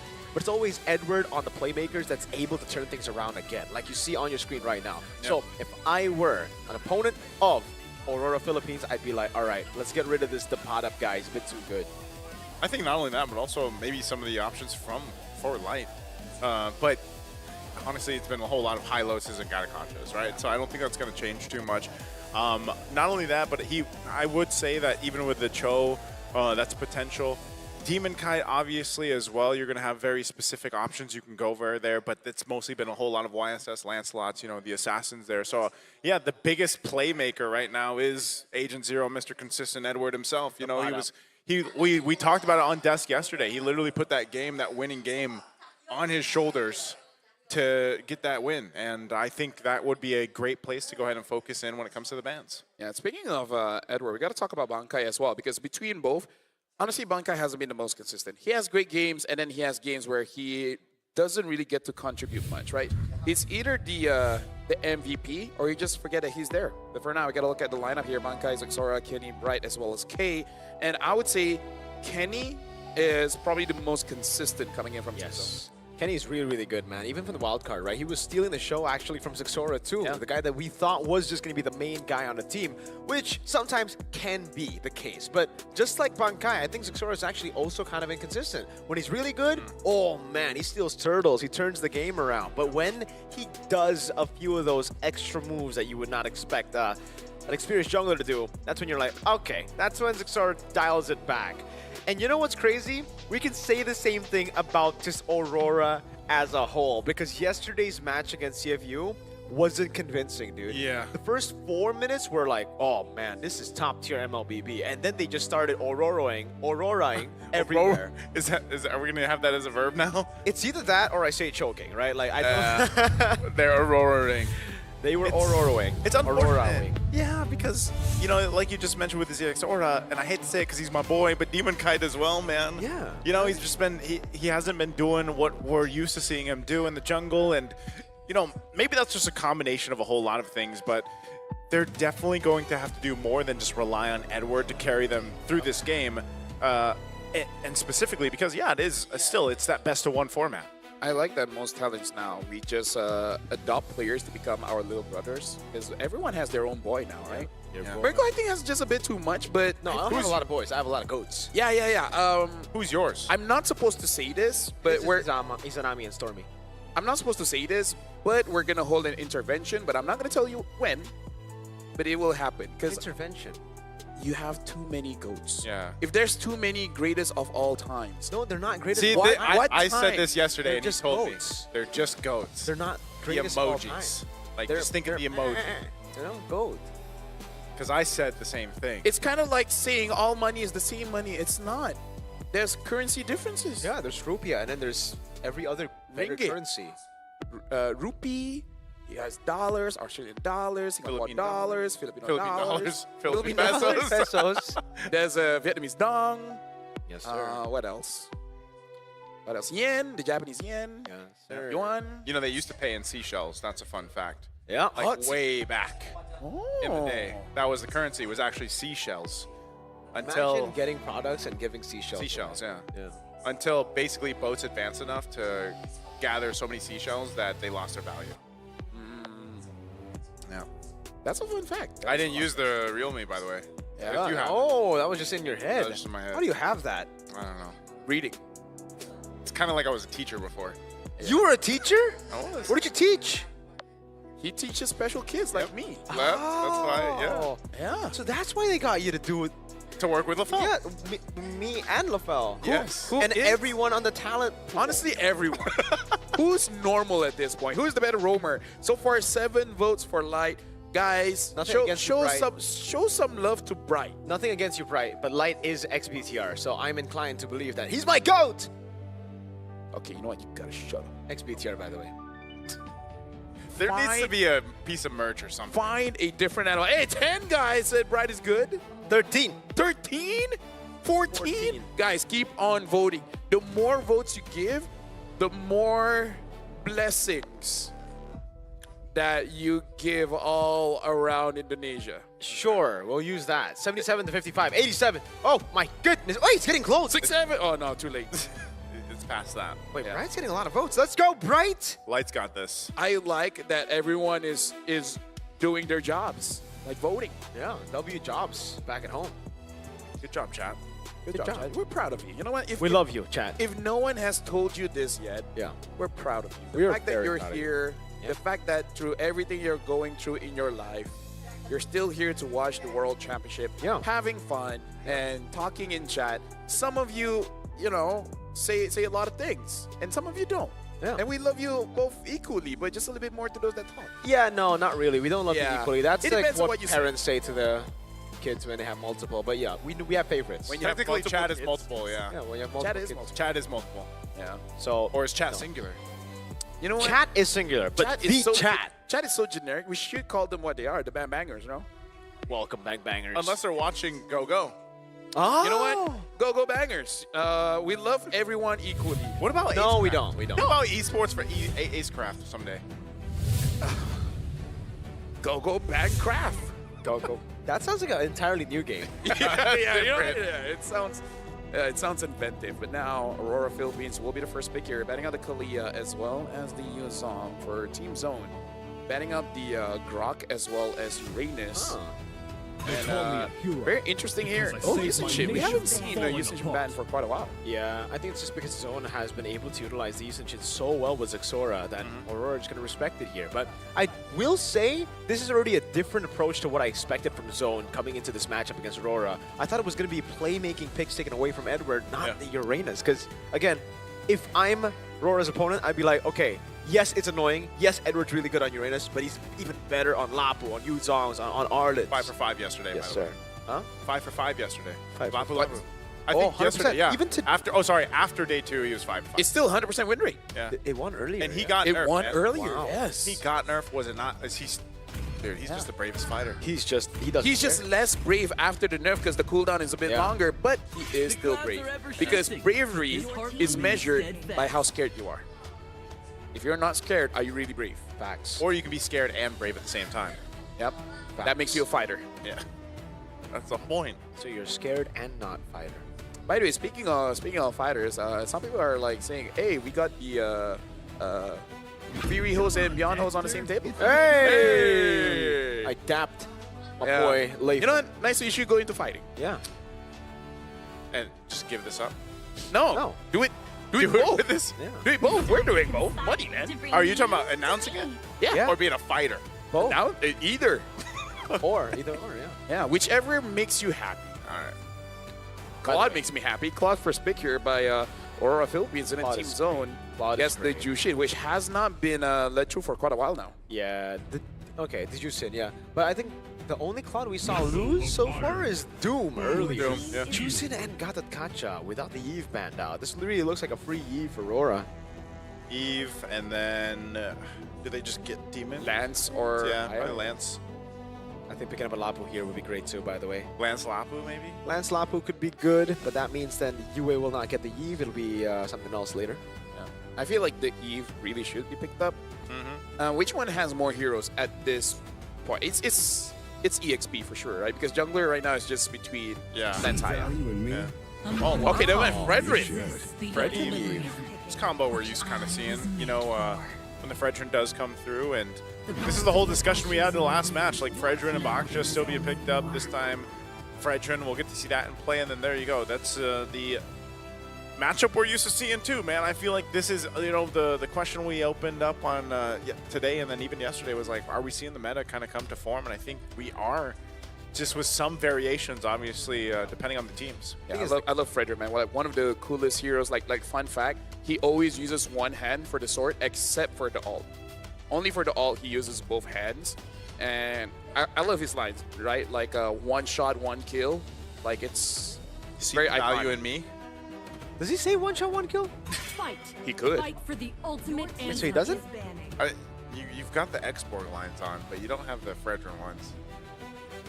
For me, reality is what I bend it to be. Right, Thanos. Yeah. Because if you catch 5 people and then your Praises Wrath hit them, is that not one shot, one kill with about 40 million thousand damage? It's actually one shot, 5 kills if you get 5 men, but... Well, Light used to be a choir member. Wow. Wow, Light. Wow. Why he stopped? I used to also. Oh, really? Yeah. Oh, show off. Tell us a bit more. No, this is about Light, not me. No, but what is a choir? Oh, a choir, he used to sing. He used to be in a singing group. Yeah. Oh. So it's like, he's probably part of like a men's choir or something, you know, for school. I wonder if, I'm sure he was like a baritone. Oh, that's very interesting. So everyone has their own roles, responsibilities. It's either you're like a baritone or you're a bass. There's also sopranos and tenors. What are you? I was a baritone. Baritone. Yeah. Dude, I have no idea. That's all singing stuff. Yeah. I was a kid. I was a kid too. I can wash the dishes, man. Hey, that's good. That's a good one. You should ask Light when you see him later what he was in the choir. Yeah, just ask like, what are you? In the choir. In the choir. And then he just stands there and just think about it for a while. And then he just goes, I'm Light. I'm Light. Yeah, there you go. So Aurora, betting on the Lancelot as well as the Hayabusa. Joy is still open. And Zone makes sure to get that Lapu Lapu. But then Esmeralda is still open. What else? Yeah, I think the Esmeralda is a pretty solid choice. I'm even thinking of something like an Arlet. Yeah, I think the Arlet is the best choice right now. Just because if you go for the Esmeralda, it's already kind of countered by the carry. If you go for the Arlet, you really can destroy that front to back that Zone want to go for. But also, in a way, I just don't really like the carry pick here. It's okay against the Claude, but up against the Yve, you get zoned so hard. Just with the RWM, I don't really think you're going to be able to look for the fights. Arlet coming up, as we called, with the Khalid as well. So, hey, if we're expecting the Yve to bully the Juice in now, double it and give it to Aurora. And this is also more of a signature pick, I would say, for Light too. You know, the Khalid, especially if he gets a lead, then he is quite aggressive. Now, this whole lineup from Aurora is such a control lineup. You know, you're going to have complete control over objectives for the most part, unless something goes terribly wrong.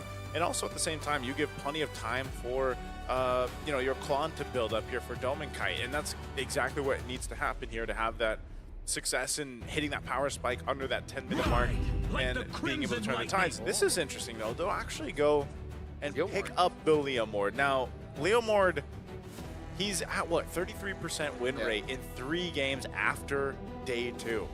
And here's the thing, looking at draft coming in from Aurora Philippines, even if they're not Aurora Philippines, if they're any team at all, that's kind of a lineup I don't want to fight against. Fredrin, Yve, Arlet, just those 3 makes it so that if you go in, you don't go out. The only way you go out is if you die. And many people I ask, they do not want that. And I think the lineup rating and the counter decks agrees with you, LaFell. It's going to be very, very tough. So we'll see if Team Zone's all-out kind of playstyle can beat Aurora's systematic composition. Team Zone, they're known as a team to understand their opponents and play around it. But Aurora, they got a draft where they can fight all day. Now we got to see if Team Zone, they can deal with that. Let's see. Welcome to the Line of Dawn, folks, for match number 3 of Swiss Stage M7, day number 3. And it's going to be Impure Rage for Fredrin, for Demon Kite here. Yeah, you know, part of this as well, when you look at early rotation potential, I would say, you know, for the most part, you're going to expect Demon Kite to, if he can get an advantage in the jungle, start to be aggressive towards the lineup from Team Zone. That's what you're allowed to do with Light on this Khalid. Usually quite aggressive. Right? Does have a Revitalize still. Okay, there you go. But that's a huge loss because Bright got a minion. Kenny does not get that minion. Kenny's going to get level 2 slower. Bright gets level 2 first. And that kind of, you know, makes the whole interaction of the roam boots kind of awkward. Yeah, for Zone, they're so good. We've seen them again against Boostgate yesterday as well. But when they get derailed, it gets really, really tough for them. They play it safe, but again, Rora know how to punish every little mistake, and that's what we're seeing from Zone. Walking up with a Gata Kacha and a Juicin against a Khalid and Yves is a mistake. Edward also making a slight mistake there, going under turret, taking a beating from the turret. Yeah, probably guessing like going up against a Lapu Lapu, you don't have to be that scared of going too aggressive. You can't fight back until level 4. Yeah. Not only that, but again, is Edward, how many times have we actually seen the XP R-Lot so far? Not a lot. I feel like he's just kind of... R-Little. Yeah, R-Little. I like that. That was good. You know? But I feel like, in essence, he's still... The utility that an R-Lot brings is still obviously really good. In usually around the objectives, or even just to go ahead and start up fights, it takes away some of that pressure from Light, and usually that's where those... Whoa, okay. Fantasy throw it on out right as the turtle comes up. Well, they better get the turtle now. What? That's true. But okay, mid lane as well, Kenny. Oh my god. A whole lot. Whoa, Kenny, okay. This is just an opening. Yeah. This should be all Aurora, no? Yeah, there's no way without the Phantom Steed that they go for this. Zixora really should just back away. They're still planning around here, but yeah, they're just going to be zoned out now. That's objective. Going to Demon Kai. Just very awkward usage of timing and on the ultimates. Actually, I think what they're thinking of is that we should not fight. So instead of going for a turtle, we go for something else. Wait a second. That's all right. Bankai walking up. Raven's Fighter coming down. Demon Kai going to be taken very low, but he's still able to pop in. The Razor's right in time. Zixora with the Phantom Steed takes it away. Killing spree, saving him. Goes back into the healing, but Yu is right there to get it with Light. And no way. Kenny in the mid lane gets caught by the Vengeance. There you go. So that is a secure there for Aurora Gaming Philippines. They knew that if we want to force a fight there, that's going to be fine. And then just make it work. So with that, they get themselves a little bit of a lead to build up into, and you know, that's tough for Team Zone. Taking a look here, once again, Realme 15 Pro 5G, the M7 official gaming phone. And this kind of lead this early on, this is where Aurora Gaming Philippines shines. So we've seen this and talked about it many times. The early game usually is what they're able to control, and they don't let up when they have it. Okay. Just a bit of poke. Yeah, but here's the thing. Aurora Gaming definitely has the better draft in terms of execution, countering certain heroes. It makes it so that I don't know what Team Zone is supposed to target on here. Bankai even forced to use his flicker. Like, what avenues should Team Zone really look for so that they have a fighting chance? Because I feel like if they fight now, they don't have a chance. Yeah, that's really tough, man. Again, I'm not even sure if Bankai needed to use that flicker there. And the avenues that they can go for is just having a better time. Wow, okay. Again, I still have to say it's a whole lot here. Raging Sandstorm lands as well. Kenny locked down completely by Demon Kite. Phantom Steed now over on Light, but he gets shoved back while he was really trying to go for the heals. Demon Kite tried to provide a bit more peel there. Zixora turning things around, jumping on. Now the AOG as well. Able to get the squash down for another kill to Team Zone. Here comes Edward. Yeah, Edward is there, gets onto Zixora. Good stun on Bright. He's still able to sustain for a bit longer. Final Slash coming down as well now. That's a Lantern Flare. Can he go for the pickup on Edward? A Vengeance coming down now as Zixora does a little bit more damage. Good stun. Edward gets out with the last Vengeance. I gotta say, Zixora actually is looking pretty good on his Neomorph, considering that during the wildcard, it said it's been over a year he hasn't been using it. Looks like he's been spamming it for a while. Oh, okay, they're gonna get locked down. Final Slash, Phantom Steed coming down, doesn't really matter. Edward again on a playmaker, on a carry. It's there, Raging Sandstorm from Lights! And it's a triple for Edward. He finally gets caught by Bright, but it's worth it. A shutdown going to the pockets of our roamer. My God, Edward. That's why we were talking about him after yesterday's performance, and then even now here in this game against Team Zone. 6-1 and 2 on the R-Lot. I mean, like, there's no way to stop him, right? That's the biggest problem. Kenny's not having a good time. Bright is having an okay time, but again, like, as a setup, it doesn't matter if you have a good time or not. it really is on your damage dealers. And even Zexora is struggling to get farm, and then eventually K will struggle as well. What do you do here, you know, with in that matchup? Oh no, top lane. Trying to clear K, AOG, but it's too late, and Domenkite just shreds him down with a blazing duet as the two tanky boys tank up the turrets. Zexora almost missed out on the Ducati. Now walks up, did he find the angle? Flicker in from Kenny! Oh man! That's the desperation. Like, you know that they have to get something, and I really feel like Zexora is the one telling the team, we need to get something. You guys can give me some kills. Looking at items, he does have that Hunter Strike, so it makes it much easier to get the opponents low. But again, the finishing power is there, but you're not stopping anyone. And I feel like that's what Zexora is looking for. Kenny and Bright is having a difficult time here just to make sure that Aurora Gaming sticks in place, especially this Arlen. That's why I said, man, it's just these weird timings from some of the ultimates and battle spells, even from Team Zone. You can see even with that lead that Edward got, you know, he's basically just got that Fury Hammer, then he went Oracles, he's got the Black Eyes too. So that all is enough to pretty much make him a threat, but also durable enough. Whoa, Domenkite. This might be a solo kill. Bankai taking very low. Domenkite going on him to get the shield in time, and Kenny provides the backup necessary. Yeah, but that's kind of scary when the quad at 7 minutes wants to 1v1 Alapu and almost winning. Yeah. Bro, that's not a good sign. Yeah, he just got his golden staff too, so right on target for that Trinity when he gets it. Oh no, this is trouble. Yes, Flicker. A good flicker out of the Radiant Sandstorm now, but he gets stunned up there by Edward. It's still K surviving against two. Almost doing enough to take Edward down. Domenkite gets lifted up by Crimson Beacon and now gets all in. Zexora takes him out. Good pickup by Kenny.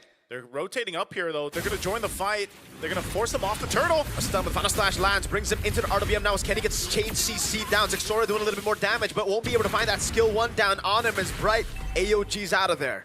You know what? Honestly, looking at how the game has been playing out, there is a chance for Team Zone here because Zexora as well as K, they are farming up. If you look at a KDA, it doesn't look like a good game, but they understand that as long as they get some kind of farm, eventually things will be fine. That's leaning towards the carry like we've seen, but yeah, statistically the matchup is in that favor. But DHS now picked up the pressure on this purple buff. Zexora will go ahead and grab it though. It seems like he's gonna be just fine. A good turret push up top from Bankai. So with that, it's more so of Team Zone finding what they can across the map. They know they've got some distance to cover here and some grounds to cover in terms of catching up, but it's not too big of a deficit. I mean, the biggest one was Edward. As Yue takes some damage here from Bankai. He's gonna have to go reset. The fact that Zexora and K, they're not losing by a lot is quite impressive. K only losing by about 700 gold. It's still manageable because it does mean that they'll finish the Trinity at roughly the same time here. And eventually K will become a big problem unless Light or Edward is able to get onto him. Okay. So with that, we're looking at the next objective at this point in under a minute with all 3 turtles going into the hands of Aurora Gaming. This is kind of what we've highlighted with their run through the Swiss stage so far. You know, they've had relatively good control in this portion of the game. They just can't let it slip out of their hands. You know, they've had this bit of a lead. They've got majority of control around the objectives. They might go set up on Bright here. Oh, Kumar. He knows. Yeah. If they go all in on Bright, I really don't think it's worth it. And so they don't. They just look for a little bit more poke as Bankai rotates over mid. Yeah. So right now for Aurora Gaming, being 2,500-ish doesn't feel like a lot. The main threat right now is definitely Domenkite. So I feel like Team Zone, the moment they see that his Purify is out, he's going to be the main target. And if they're able to deal with Domenkite, I feel like they're in a relatively good space because it does seem that Zexora can deal quite a lot of burst damage on both Domenkite as well as Yue. And if they have not been fighting against a lot of Leomorns, they might not be able to be prepared for that. Look at this zone though. He's still farming up top. Bankai finally goes in. That's going to be Final Slash locking Zexora down, but he finds the Phantom Steed now as a Crimson Beacon goes in. That's a stun over from Bankai. Now goes in with the Raven Spider again on towards the rest. Right, with a good taunt coming down. And Praises Wrath! Oh my damage! The AOG out of there. Demon Kite getting away. Trying to look for the taunt. Yue constantly with the Void Blast. Bright ticking down, but he survives somehow as K gets it straight to the mid lane. And now it's Light with the heals back up.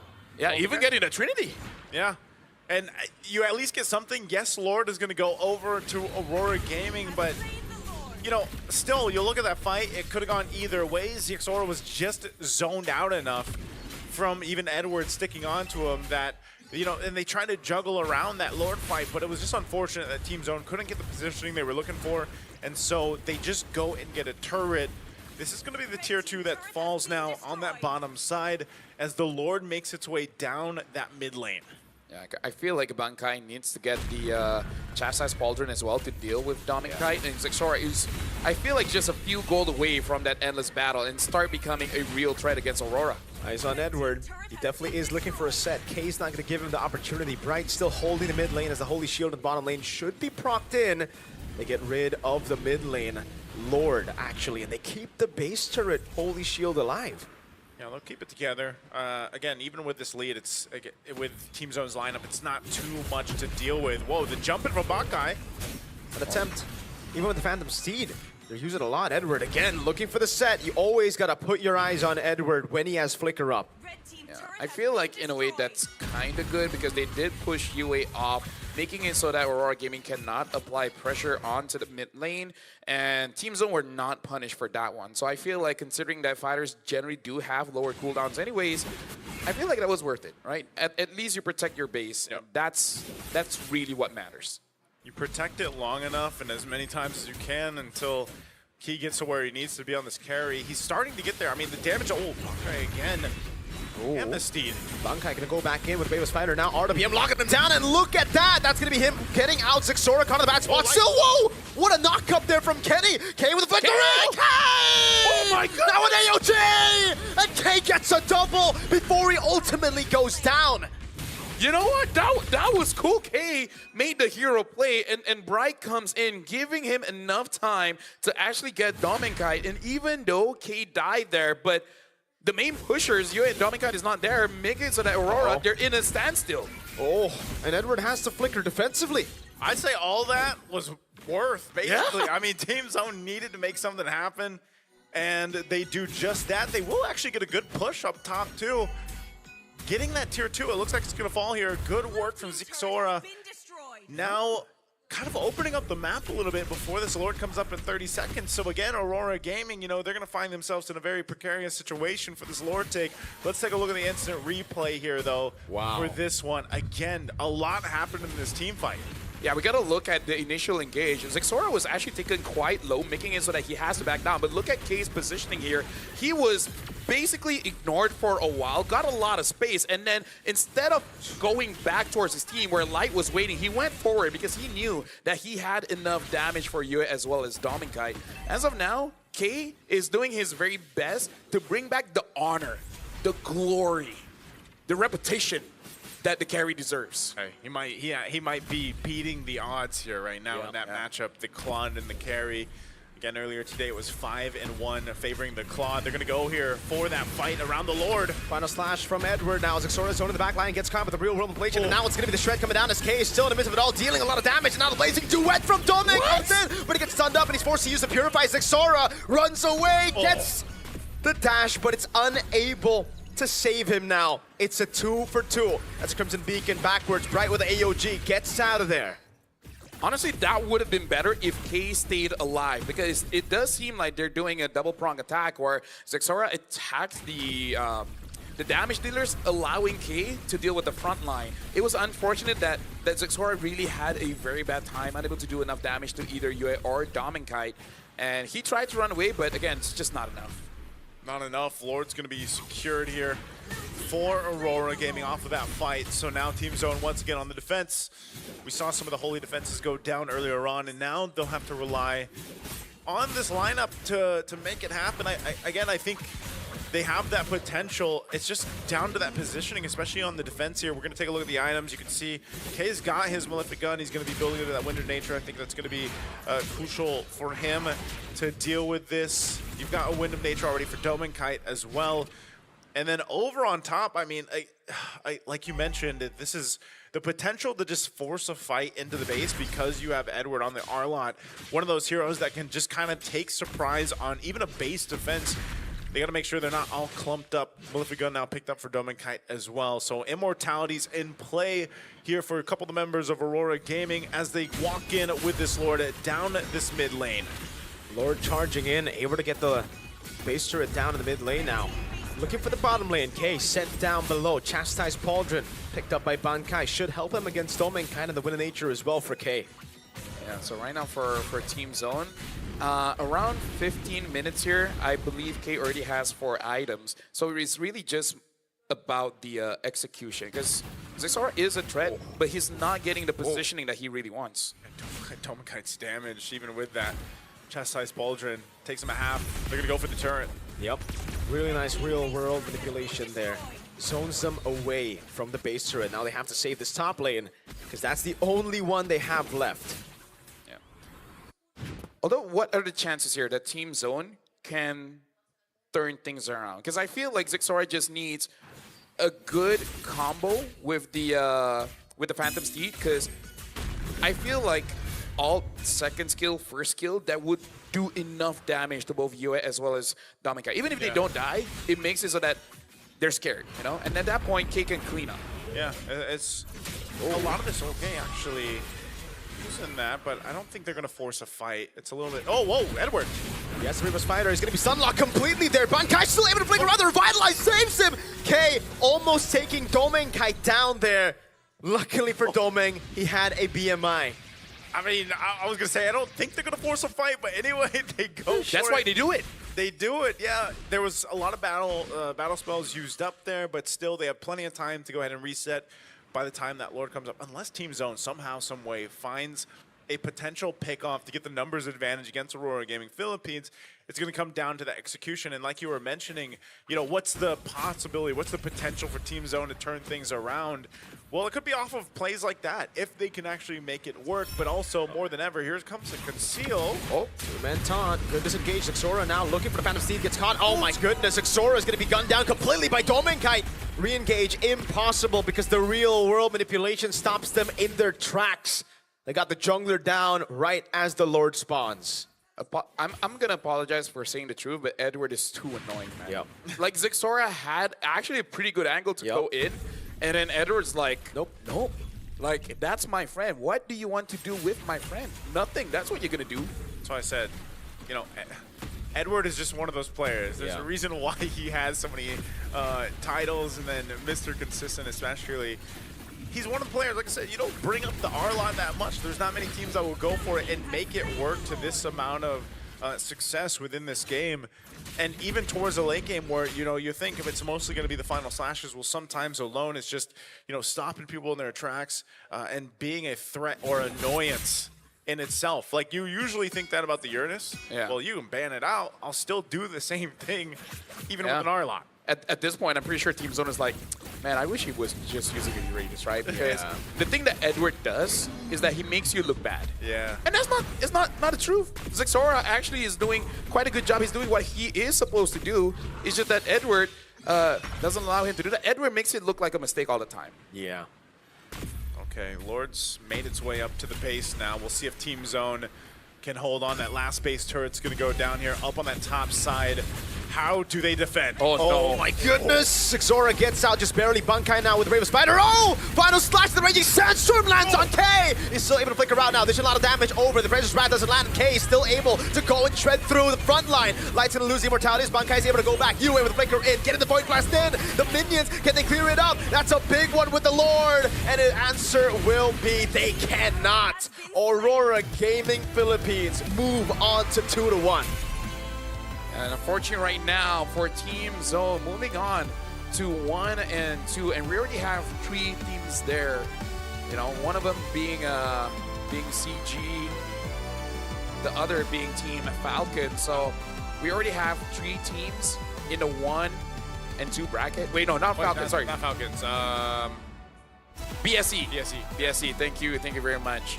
Fun game, by the way. So Aurora Philippines again showing an amazing draft, but more importantly, an amazing performance on that Arlet. Again, like, I feel like we saw that with the Eve as well as the Fredrin. Makes it so that if you have no ways to activate yourself, your team can really do that for you. But it looks like Edward is the one activating his team.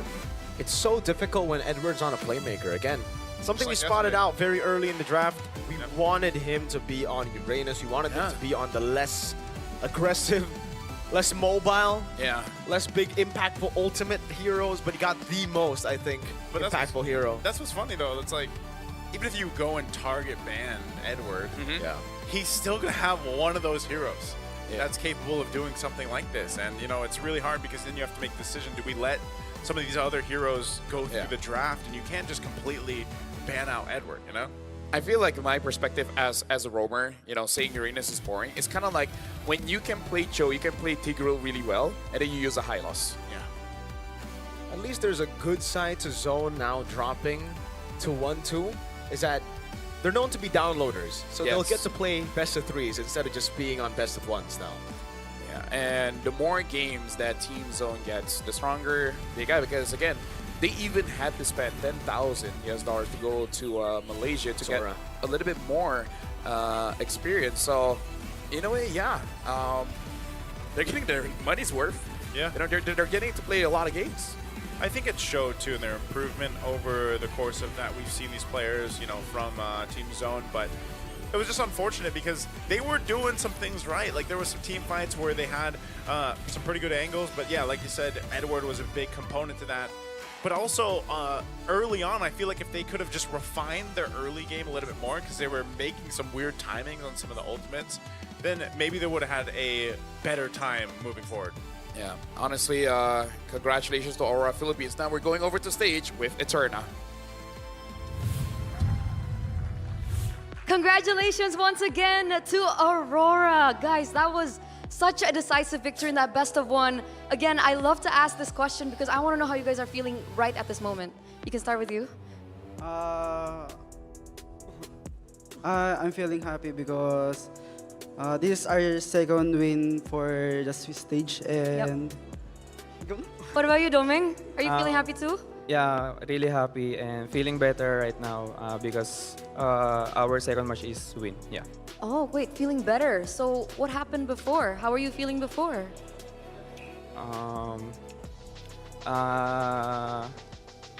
Back in M6, we really upset because our second match is 0-2, I think.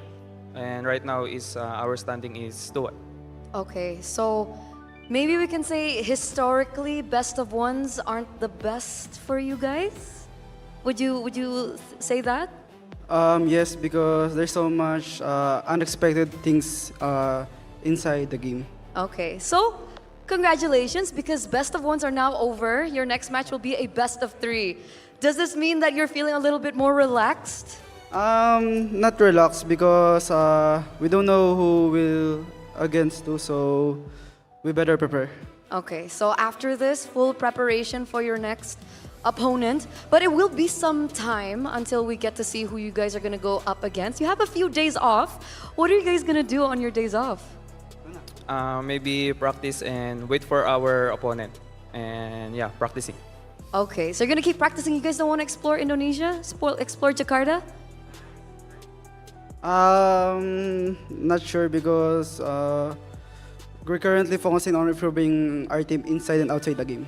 I see. Okay, so full focus here in the Swiss stages because you do still have one more match left in order to qualify for the next one. Now, this question is more for you, Yue. You've been here 3 times. This is your 3rd appearance in the M Series. We've got to ask, what keeps the fire burning? I think because I really love the game and the passion. Okay, you love the game, the passion is there. Domeng, are we going to be expecting you for the next few M Series too? Sorry? Are we going to be seeing you in the next few M Series as well? M series, probably. Probably. Do you share that same passion? Do you love the game too? Yeah, loving the game also. We see it in your gameplay, boys. We see it in your gameplay. It's definitely showing. Final question, message to your fans back at home, and maybe for those of them who actually flew in to watch you play. Who's going to be giving the message? Just message, right? Yes. Thank you for those who keep supporting us and believe in us.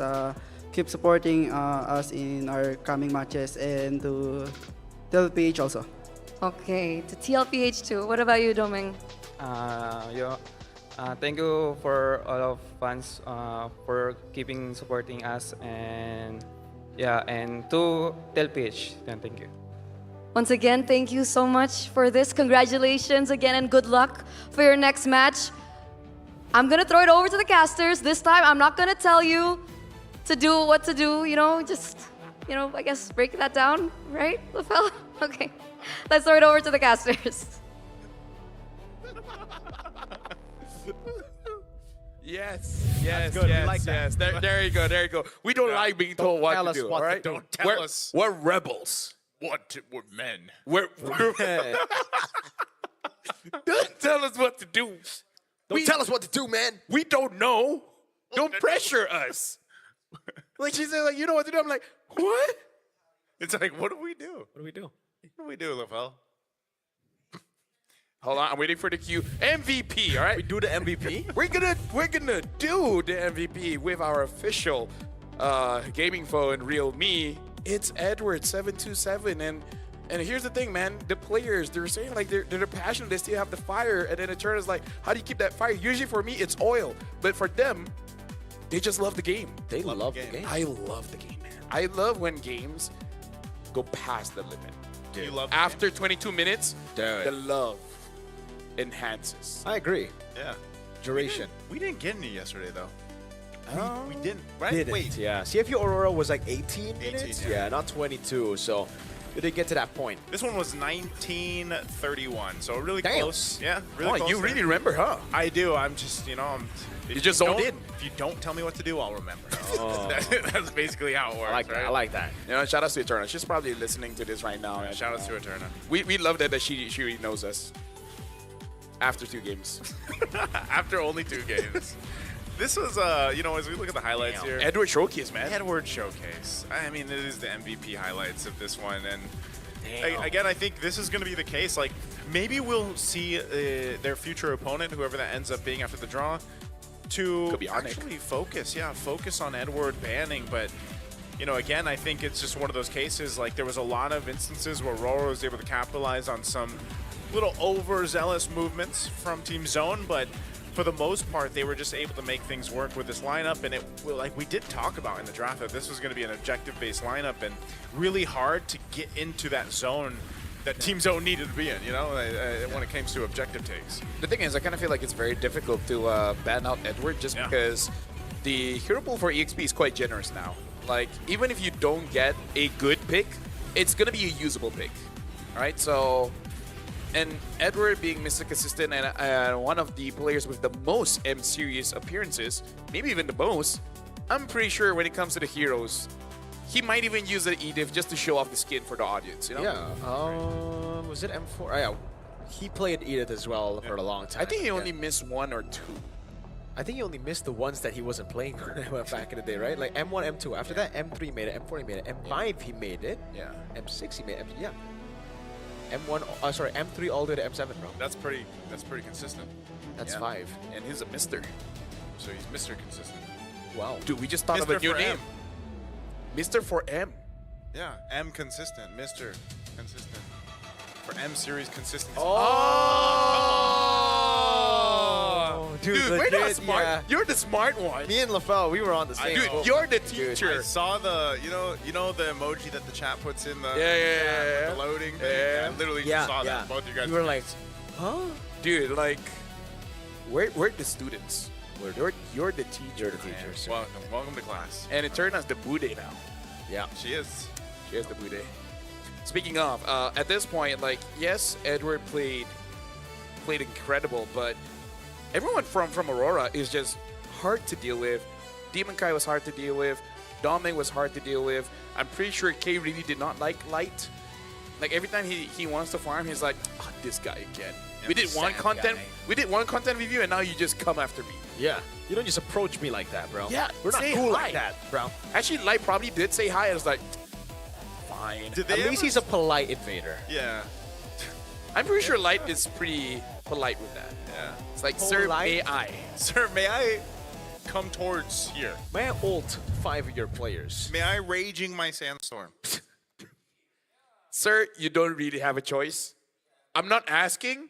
I'm coming. I'm letting you know. Okay. Speaking of, I want you guys to know that Secret Lab here, you guys can play better for longer with Secret Lab's ergonomic chairs, trusted by the world's best casters. And that's us. Whether you're enjoying a casual game with friends, or playing on the M7 World Stage, or texting your friends, emailing your boss, and making a whole presentation for a new business idea, Secret Lab can elevate your game with tournament-grade ergonomic support, the very same kind that powers the pros on the debate stage. Oh my god, bro.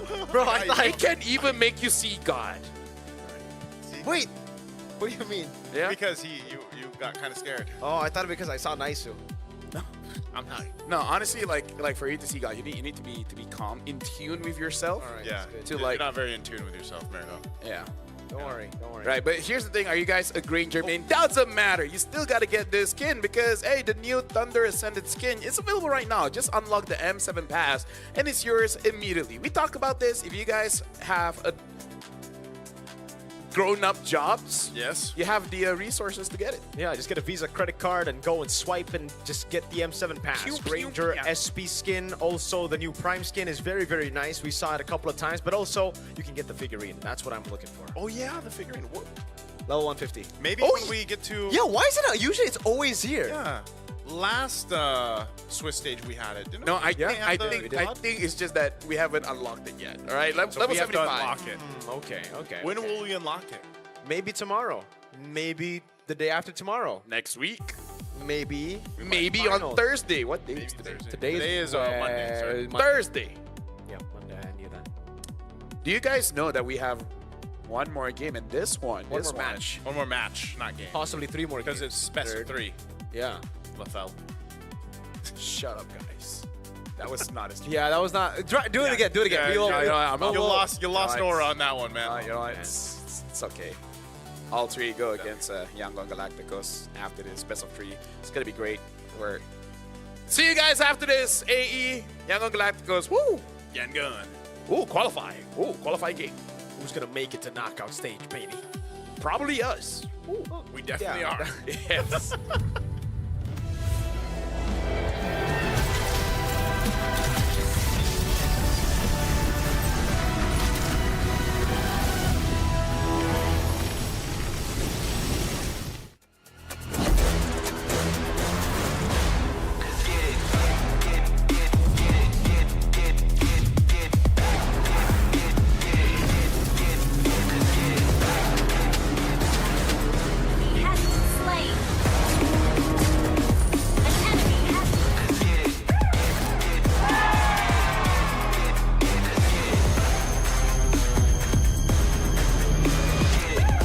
Realme 15 Pro M7 official gaming foam.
Nothing can withstand the withering.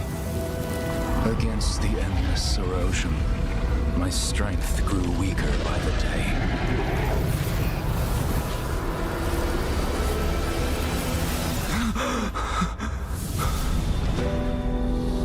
True power dwells within the spirit. Try to embrace all that you are.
Are going to the M7 World Championship. Let's go.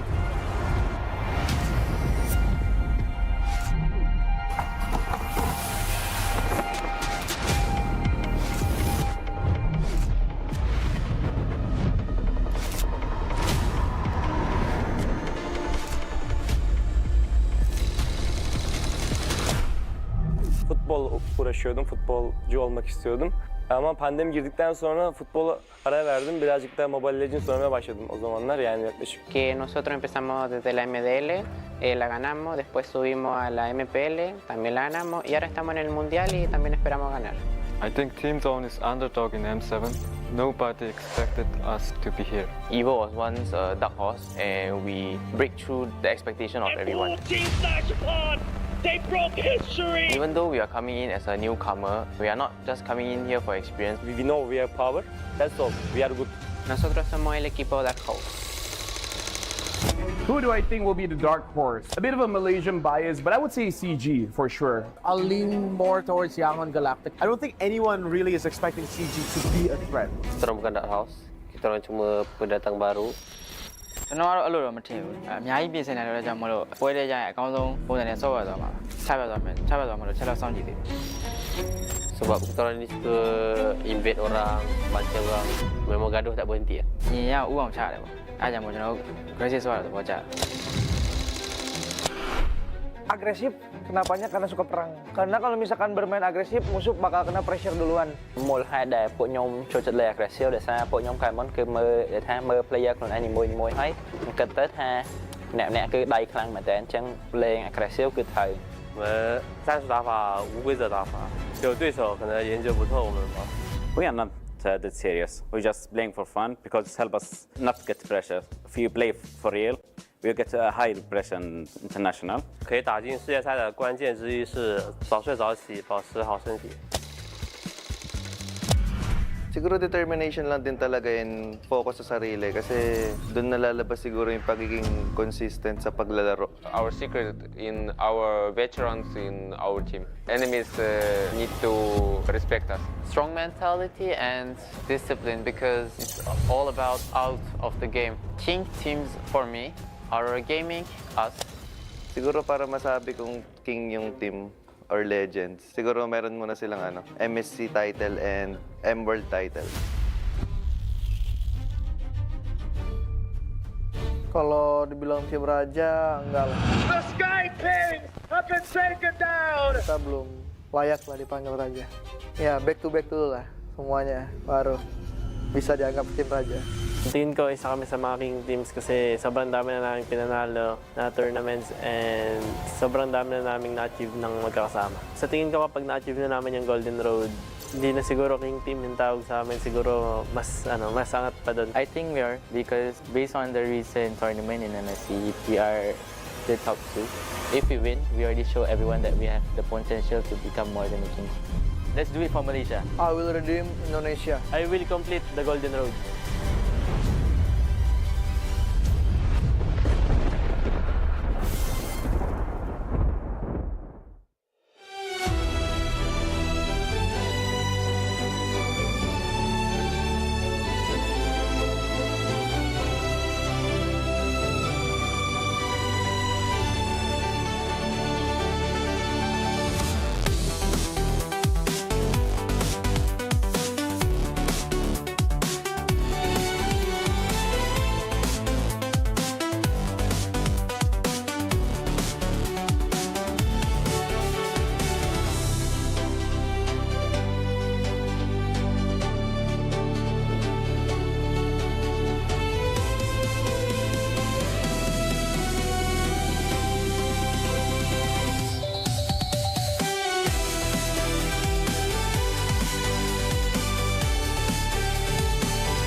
Ladies and gentlemen, this is the match that a lot has been waiting for. Alter Ego going up against Yangon Galacticos. Now, gentlemen, I understand that we're a fun bunch here, but we got to tone it down. We got to get serious, okay? Especially you, Naisu. All right. Marco, you're fine. Okay, You've been pretty serious. But Naisu, you got to stop horsing around, okay? You're having too much fun. We're a fun bunch. This is a serious. I just won't talk.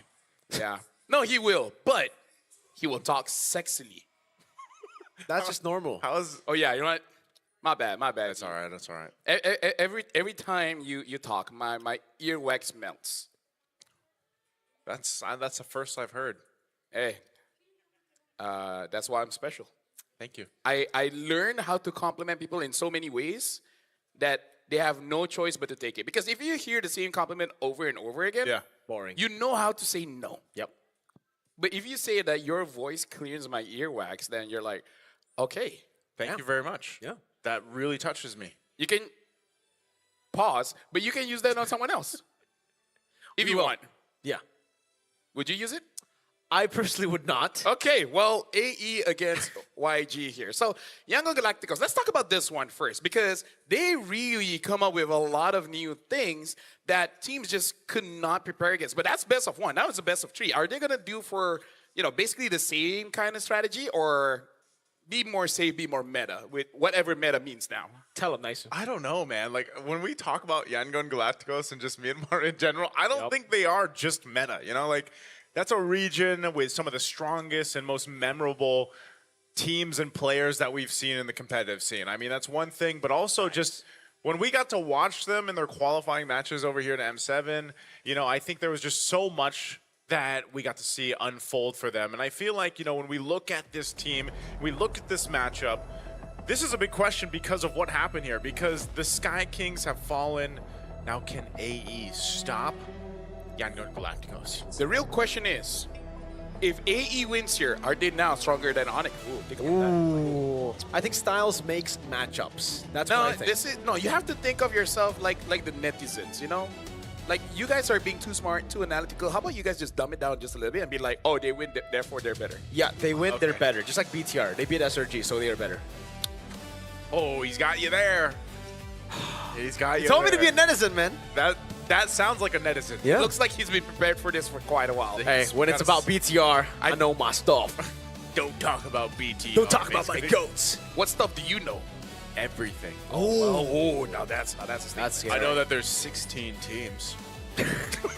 There's actually no. There's only 15 now. Oh, you're right, Yan Feng Yao Bai. Sorry. Sky Kings Had to have do it. fallen. AE, can they do it? Okay, let's just ask that question first. Can or can they not? Altrigo. Yes. Yes, they can. Yes, they can. It's What a about possibility. you, Naisu? Man. Just say cannot so that we have a diverse. Cannot. There you What go. about there you? What about you, Lefel? Leif. What about? Yes, sir. Can they or can they not? Oh, sorry. I got lost. So can they or you no? back. Yes You know or what? no? You know what? I always ask myself this: if I were to choose a No, side, can No, or listen, can. Can or cannot, man. if I were to choose a side, would I side with Naisu or Mirko? In what context are we talking about here? You know what? You've been proven to be the smarter of all of us. You're the analyst. Yeah. So I'm gonna go with you. He said YG is gonna stop me E, so I gotta go with it. That's what he said. So I'm just I thought I melted the earwax. Wow, over here. nice. You're going to say that right in front of the Ultra Champs? That's crazy. They're on our side, man. Walk by. Hey, I thought the earwax melted, man, because that would make your hearing better. I did not say stomp. The earwax Sorry, did what? melt, but you know, the delusion stays strong. Yeah, that's true. Sorry, what? The Delulu's still there, man. You gotta come closer. I can barely hear you. Let's talk about the headline here, right? Okay, the race to the knockout stage. Can AE stop YG from becoming Indonesian Slayers? And let's actually talk about what if AE makes it, right? They went from a team that has been struggling towards MPL for a while and then able to qualify to the M7 with a very emotional storyline in MPL. And now being the first team to qualify to the knockout stage, now that's a huge improvement. That's big brand awareness to the split personalities. I mean, Ultra Champs. The 3 masks. Absolutely. You know, as They an might have Indonesian- more mask. They might have more masks. You know, after they win, if they win M Series, they might have to add 2 more just so that they can have even more masks. But yeah, the story has been very, very inspiring, Alter Ego. And the fact that their fans as well have created a meme around Alter Ego where every time you see an Alter Ego post on social media, you just see a lot of people saying they're lucky. Yeah. Okay. You know why? Why? Because you can never rate Alter Ego. If you rate Alter Ego, they do bad. But if you always just discredit them, they do really good. You know what? So that's why me and Naisu, we think they're gonna get stopped. This is our way of helping them out. And look at them. They're showing that Indonesia is hot. So wait, that's the mural, no? yeah, Nino just took. So That's Blink far was- away from here. Blink was using an Onyx fan. Yeah. Nino snatched the Onyx fan, put it in his pocket, and then he just started fanning himself with Alter Ego. So the symbolism there is Yeah. that he's saying Onyx di pocket gua. Yeah. Yeah. He What's that pocketed Onyx.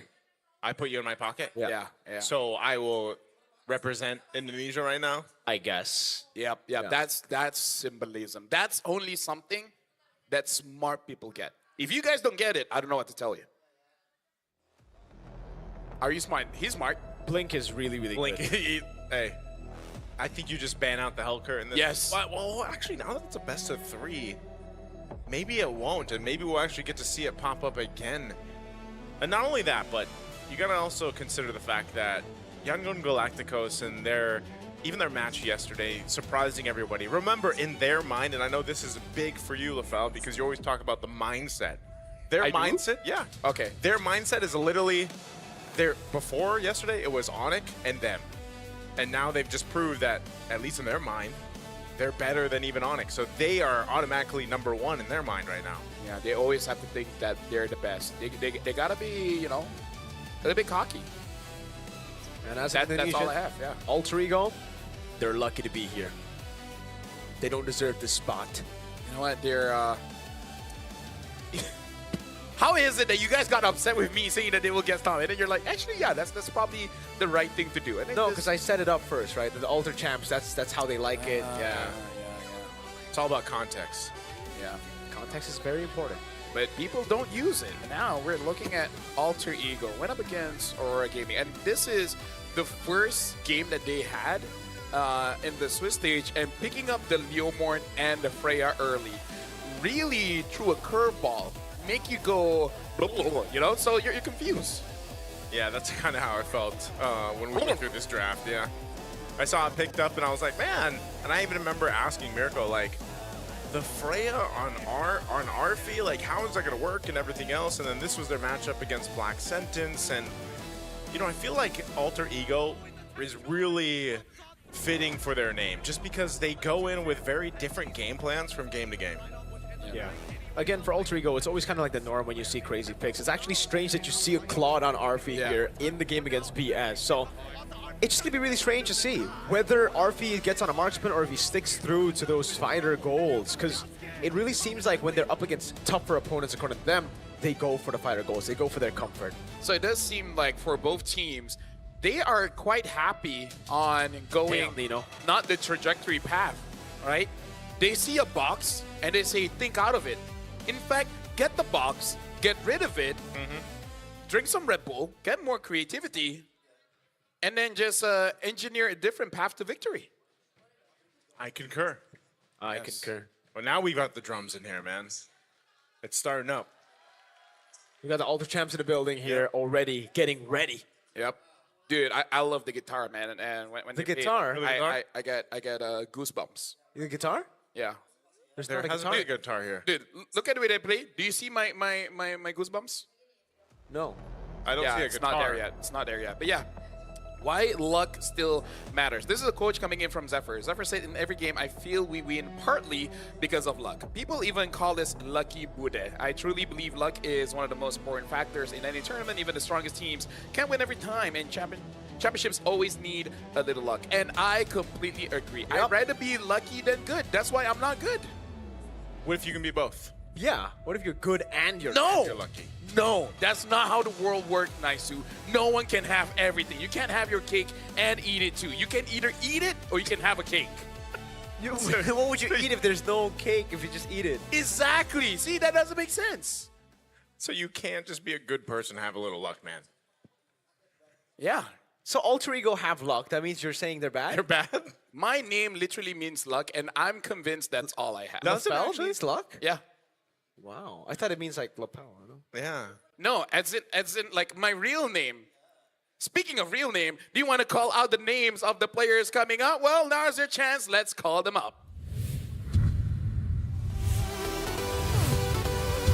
They made the Sky Kings fall to evolve into true contenders. Amid a roaring crowd, can they evolve once more to further into Indonesian Slayers? It's Ying in the XP, Han in the jungle, Lena in mid, Blink in the roam, and Stitch in the gold lane.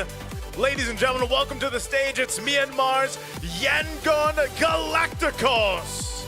And I gotta say, Yangon Galacticos so far, they've been playing very explosively, and it's very hard for you to really predict what they're gonna do. This is gonna be a tough situation for Coach Zephyr to really be prepared. Can he even really be prepared?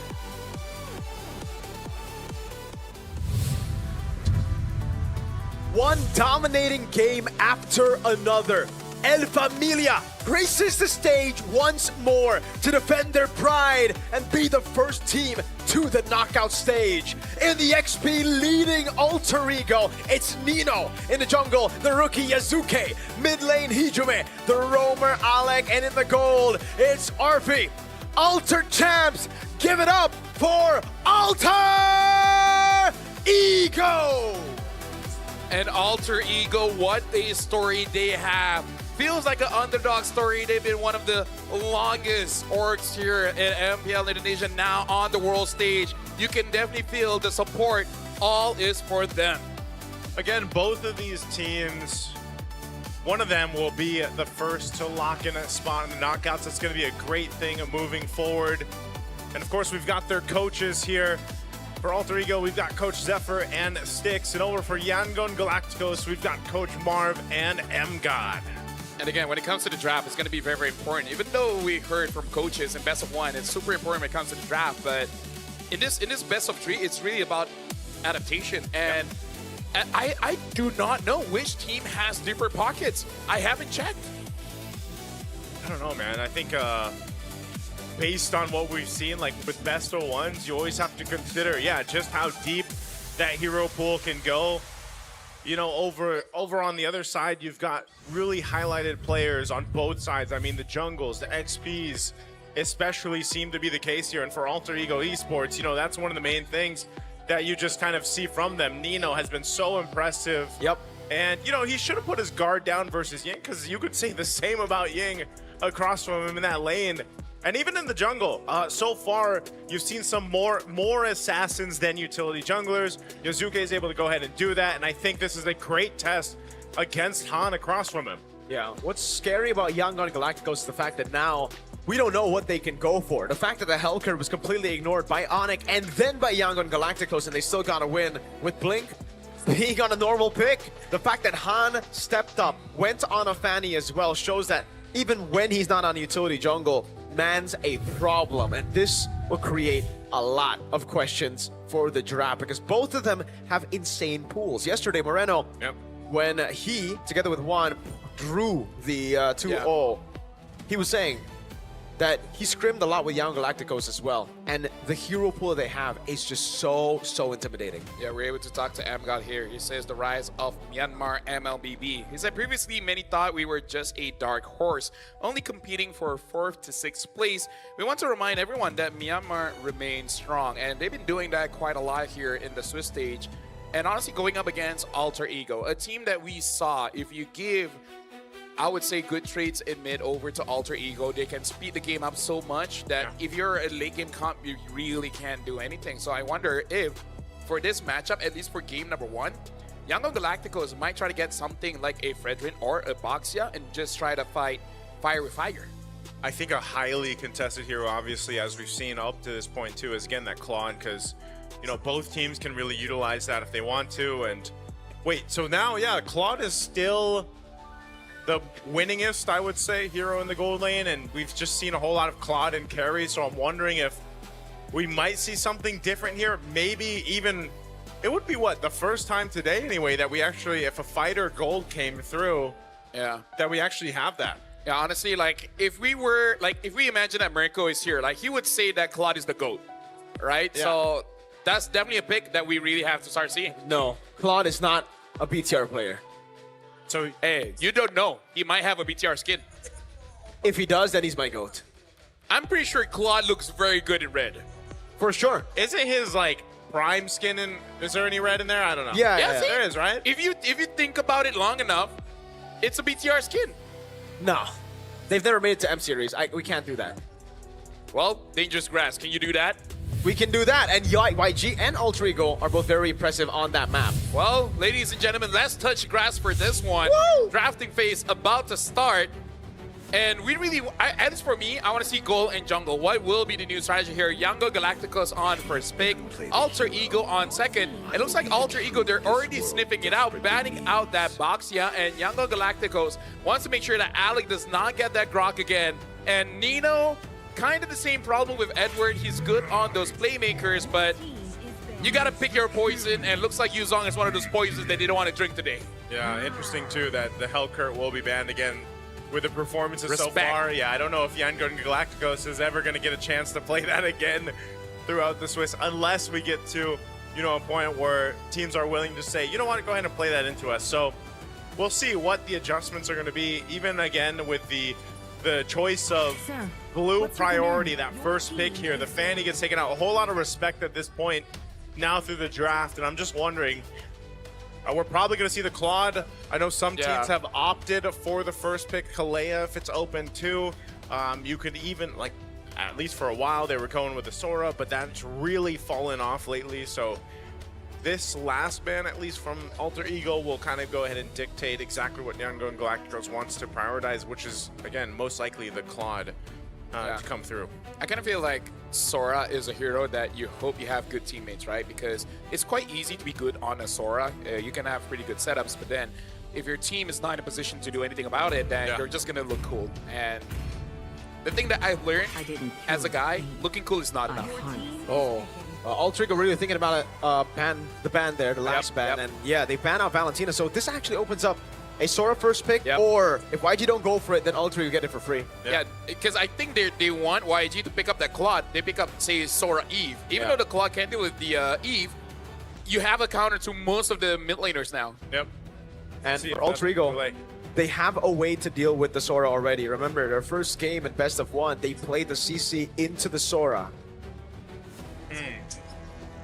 I guess that's what YG has to decide here. They're actually going to go the Jushin, so Sora Eve? Those. Yeah, maybe Sora Eve here. Or I think Claude Eve. Claude Eve. Yeah, Claude Eve. Go with the Claude Eve if you can, which then you will be trading. I'm wondering too then if we'll actually see Han just kill for a Lancelot if he wants to, or the YSS, or even utility. Again, teams that have been going towards some of the utility, I don't know, he'd probably just end up picking up Fredrin if he wants to, since the Baksha was banned out. And we've seen him do that in the past here. So some big decisions now once you get to these best of 3s, and now that we see the meta pretty much getting sort of settled in, there's the Claude like we expect, and there will be a Sora. Yeah. So again, you don't have to pick up that Eve right away. You can go ahead and grab yourself the Sora with the Claude. But that also means that you might not be picking up your jungler soon. Yeah, that's why I was thinking as well, like Claude Eve, so that you can pick up jungle red 3, but now Claude Sora, so the Eve, it's either you pick it up, no jungle, or you pick up jungle and the Eve will be banned out second phase. So YG, what do they go for now? Do they pick up the CC early to deal with the Sora? I kind of feel like whatever you take, it would be best to pick up a I'm on Mirka's side here, where I say I kind of don't like the carry at this point. Yeah. I want to see YG coming up with something new, because at this point, I gotta say, they're the meta creators, but no, they go to the carry and they go for the Gwen. Quite an early Gwen here. Quite interesting. Technically still flexible between roam and jungle, but most probably jungle here. I'm also trying to think, did we see Blink play the Guinevere in the in the MSL? Actually, hold on. If Gwen goes jungle, that means Blink is going to use damage, no? You would believe yes. But what it was damage can you Myanmar go? that brings the Natalia. Yeah, I'm not sure if they want to go Natalia here, but yes. I guess if they want to go damage, yeah. No, I don't think so. I think mostly it was just Han. Every time I pick up Guinevere jungle, and Han is phenomenal at playing the Guinevere jungle, man. When he's on utility jungles, he's just a different beast. Yeah. So, Guinevere carry, Juicin. In terms of other picks, it's the Cho damage. Yeah. Which is still okay. Still okay. And can actually deal with the Claude. Nah, so that, no, in I don't like that, man. Like, hey, I know that was Claude, a thing, but like I think that's so bad. That Cho damage was just Cho damage. I've never been a fan of that. The roam Cho damage. The roam Cho damage. Hey, you kick the Claude once and the Claude snites out, even with Purify. What is the new current Cho damage? Just like Blade of Hepsies? Like what is new Cho? I think the last time I saw that it was early December, and during that time, you build Chop Suey first, and then you take EXP lane, the lane minions, and I believe it's kind of like gold lane. You go War Axe into what was it called again? Endless Battle, and then you see whether you want to build defense or you go for something like BOD. I don't want to completely count out Blink's ability to do that, or just like and go to Galacticos in general, because they probably can do some crazy things. Oh, what about Kadita? It'll probably be something more. Yeah, Kadita even. Yeah, the safest one is probably Khalid. No, I think the Khalid, yeah, probably Khalid, safe, because Khalid, like, damage, quote unquote, I'm doing air quotes right now, damage can work, and you've seen Khalids do it before, where they will take like a Blade of Hepsies, for example, or they'll just have a Fury Hammer. Like, that is kind of enough to poke. But also, just because we know that Han is a very good Guinevere doesn't mean it's not flexible. So technically, they can still use it, because they're already banning Hylos now. So that limits a lot of the picks for Alec later on, and actually could have already been a roam pick here for YG as they look to go for another pick later. Yeah, probably ban out the Gator as well. Yeah. I think so. I think banning out the guy that's going to be very, very good. The Lancelot gets taken out. There you go. Alter Ego, right as they see the Hylos ban, they're like, wait, something's fishy about this Guinevere pick into the Hylos ban, man. I believe they might not be fully committing into the jungle for Gwyn, so they ban out Lance. I was about to say Lance would have been a really good option to go for. Then you go for a Setter in XP. Okay. Setter or XP. I like that Alter Ego ban out the Arlet as well. Yep. Because it makes it so that you get the damage coming in from EXP, so your roamer is not pressured to deal the damage. Yeah, and fun fact, Guinevere and Arlet combo was used by Alter Ego in MPO Indonesia to very, very good success. Like very, very good plays as well because of the combo. Right as you found a slash, all you need to do is pop in ult and you get the knock-up. I wonder if Alter Ego is thinking of Joy or Leomord here, because I think both can work okay. It's funny where I feel like we've seen more Leomords than Joy. Yeah. Yeah, actually. I'm pretty sure we have. There's been a whole lot of Leomord. There's only been a couple of Joys, but with this now, the options being narrowed down, there it is, we mentioned it. Leomord comes through. That's kind of crazy though too. He's been picked 4 times and a 25% win rate. Yeah. You always see the potential, I feel like, for Leomord. This is interesting though too. Han was 100% in the 2 games with Guinevere jungle in the MSL Myanmar Season 2 qualifiers and finals that we saw. So very likely that this Guinevere goes over to Han. So we'll see what these last 2 picks for Yangon Galacticos is going to be and what Coach Marvs here has decided for them. Again, they still need that, most likely that roam option and the XP still, with a lot of the XP laners being banned down. Let them come. What do they go with? Benedetta and the Badam. I just want to throw it out there. I hope he's playing the new Vessel skin, because... Oh my goodness, you're right. Because golly darn, if you guys... Golly darn it. I'll tell you what. Big damn. Big damn. If you haven't seen it, open your game right now. Go specifically to Benedetta. Tell me. Big W. Yo, W Benedetta. W Benedetta. Mirko bought all the skins. He did. Except Hanabi, so you know I don't like Hanabi. You don't want to complete the collection? Nah, hell no. I'm never That's gonna, a statement. Yeah, until they revamp that hero to actually make it a proper hero that I can use, So never it's not buying a any proper skin for hero. Hanabi. No, it's a minion. So how would you... That's a conversation for post game, right? Yeah.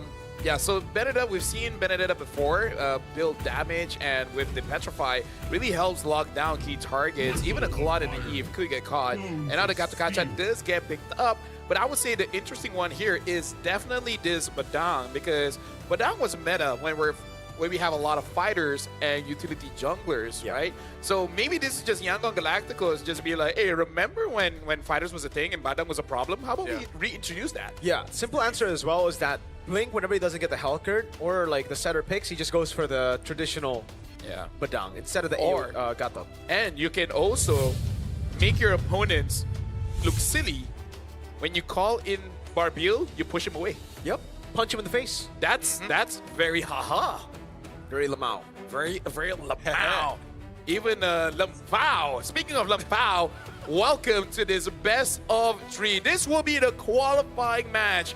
Winner is going to be the first to make it through to the knockout stage. Alter Ego against Yangon Galacticos. Smash them. And here we go, jumping to the land of Dawn for this one. Exciting to see. Again, if you guys watched Yangon Galacticos face up against Onyx Indonesia yesterday, you know you're ready to watch this one unfold. Can they be the Indonesian Slayers? We're going to find out once we get through this best of 3. We know a ton of people are here to support Myanmar as well. Again, a lot of support online that we see, especially after yesterday. And I just have to highlight, you know, they even had their own post, man, on their page that said, "Hello, Alter Ego." Ooh. You know, that was a statement I feel like in itself. They're being polite. They're being polite. It's like being polite and menacing at the same time. Yeah. Wait, Temporal Rain. I forgot what he was using in the MSL MM Season 2. Yeah. Nice, but I don't think it was Temporal. Oh, actually, but it makes sense because honestly, the thing that annoys me the most about Guinevere is her second skill has such a long cooldown. Yeah. Like I can make instant noodles while waiting for that to come back up. That's pretty quick. That's pretty, yeah. Yeah. I'm not saying my instant noodles was cooked perfectly, but I did it. They were al dente. They were kind of raw, but Okay. Well, I guess it's not that long compared to Top side. Nino might be caught. Spatial migration can be used with the Petrify as well. That's going to be the knockup. And the Violet Requiem as well. There you go. YG on the board. Okay, you know what's insane? As he's jumping, he got level 4. Yep. Yeah, that was Perfect well calculation. Yeah, great calculation, great timing. By the way, it's not the Sylvester skin, but that's fine. Whoa, Lina. Already going to burn the flicker. This is what we see from the Leomord. Like, his threat potential is really good, especially in the early game, which is just crazy to think that, yeah, again, he hasn't had that much success. So again, 25% win rate right now with this Leomord, but we'll have to see how it fares up. This is going to be a quick turtle, though. Yeah, with the final blow, that's a good taunt coming down. Yasuke trying to go for the red tree. Will be able to snatch it away from Han as he goes in for the spatial migration to escape. Nino looking for the play, jumps in over. That is just Han's clone. Ying gets disintegrated by the real world manipulation. Wow, they just stampeded all over Yen going for that turtle. And now Yuzuke on this side of the jungle. Han's gonna have to go and get his orange. And all this, by the way, Alec not even level 4, just hitting it now on the Scattered Contra. Let's try to make a play here for Stitch if they can make one. Yeah, honestly, Yuzuki on his Leomord is a nightmare. Now, Han is there. Would be able to retaliate, but looks like Alter Ego, they're just gonna get out of there. And this is a small thing, but I have noticed one of the most dangerous thing that you can do after securing Turtle and your HP is low is actually running mid, because that speed boost can help your opponent. Man, again, the threat of this Stampede and just having this Phantom Steed is proven to be a nuisance right now. For Han specifically. Take a look at the items here though, nothing too crazy, no first items built up just yet. A couple defensive items here for Alter Ego. They got the leg plates built up. Giant Belt, you get the Fury Hammer here for Ying. I'm just really wondering, since we don't see the Benedetta too much, how useful this will be in the grand scheme of things throughout this game one. Especially dealing with that Eve in the hands of Hijime here. So one of the things too is, you know, Blink nearly a level behind Alec right now. I mean, that's quite a gap, at least between the roamers. Yeah. Is it because... Okay, that's a Purify out from Arfi. Is it because of atomization? I cannot... Yeah, because right now... Yeah, it is. Alec went in Courage, not the instant conceal, and I think Blink went conceal. Did Blink go with conceal? I think he did instantly, because like he was so far behind. Oh no, he's also in Courage, so he's just not getting as much poke. Okay, not bad. Yeah, it was just more of the rotational thing. Blink though, oh, they're gonna go. What a flank stampede. Oh my goodness, Blink's gonna be caught, still able to find it, able to flicker out as well, actually. Han caught in the midst of it all. Ying, very awkward final blow, petrify the AOG as well. A lot of skills missing. Arfi with a blazing duet, and Nino picks up the kill. Yeah, I gotta say, Alter Ego is looking pretty good. Very good.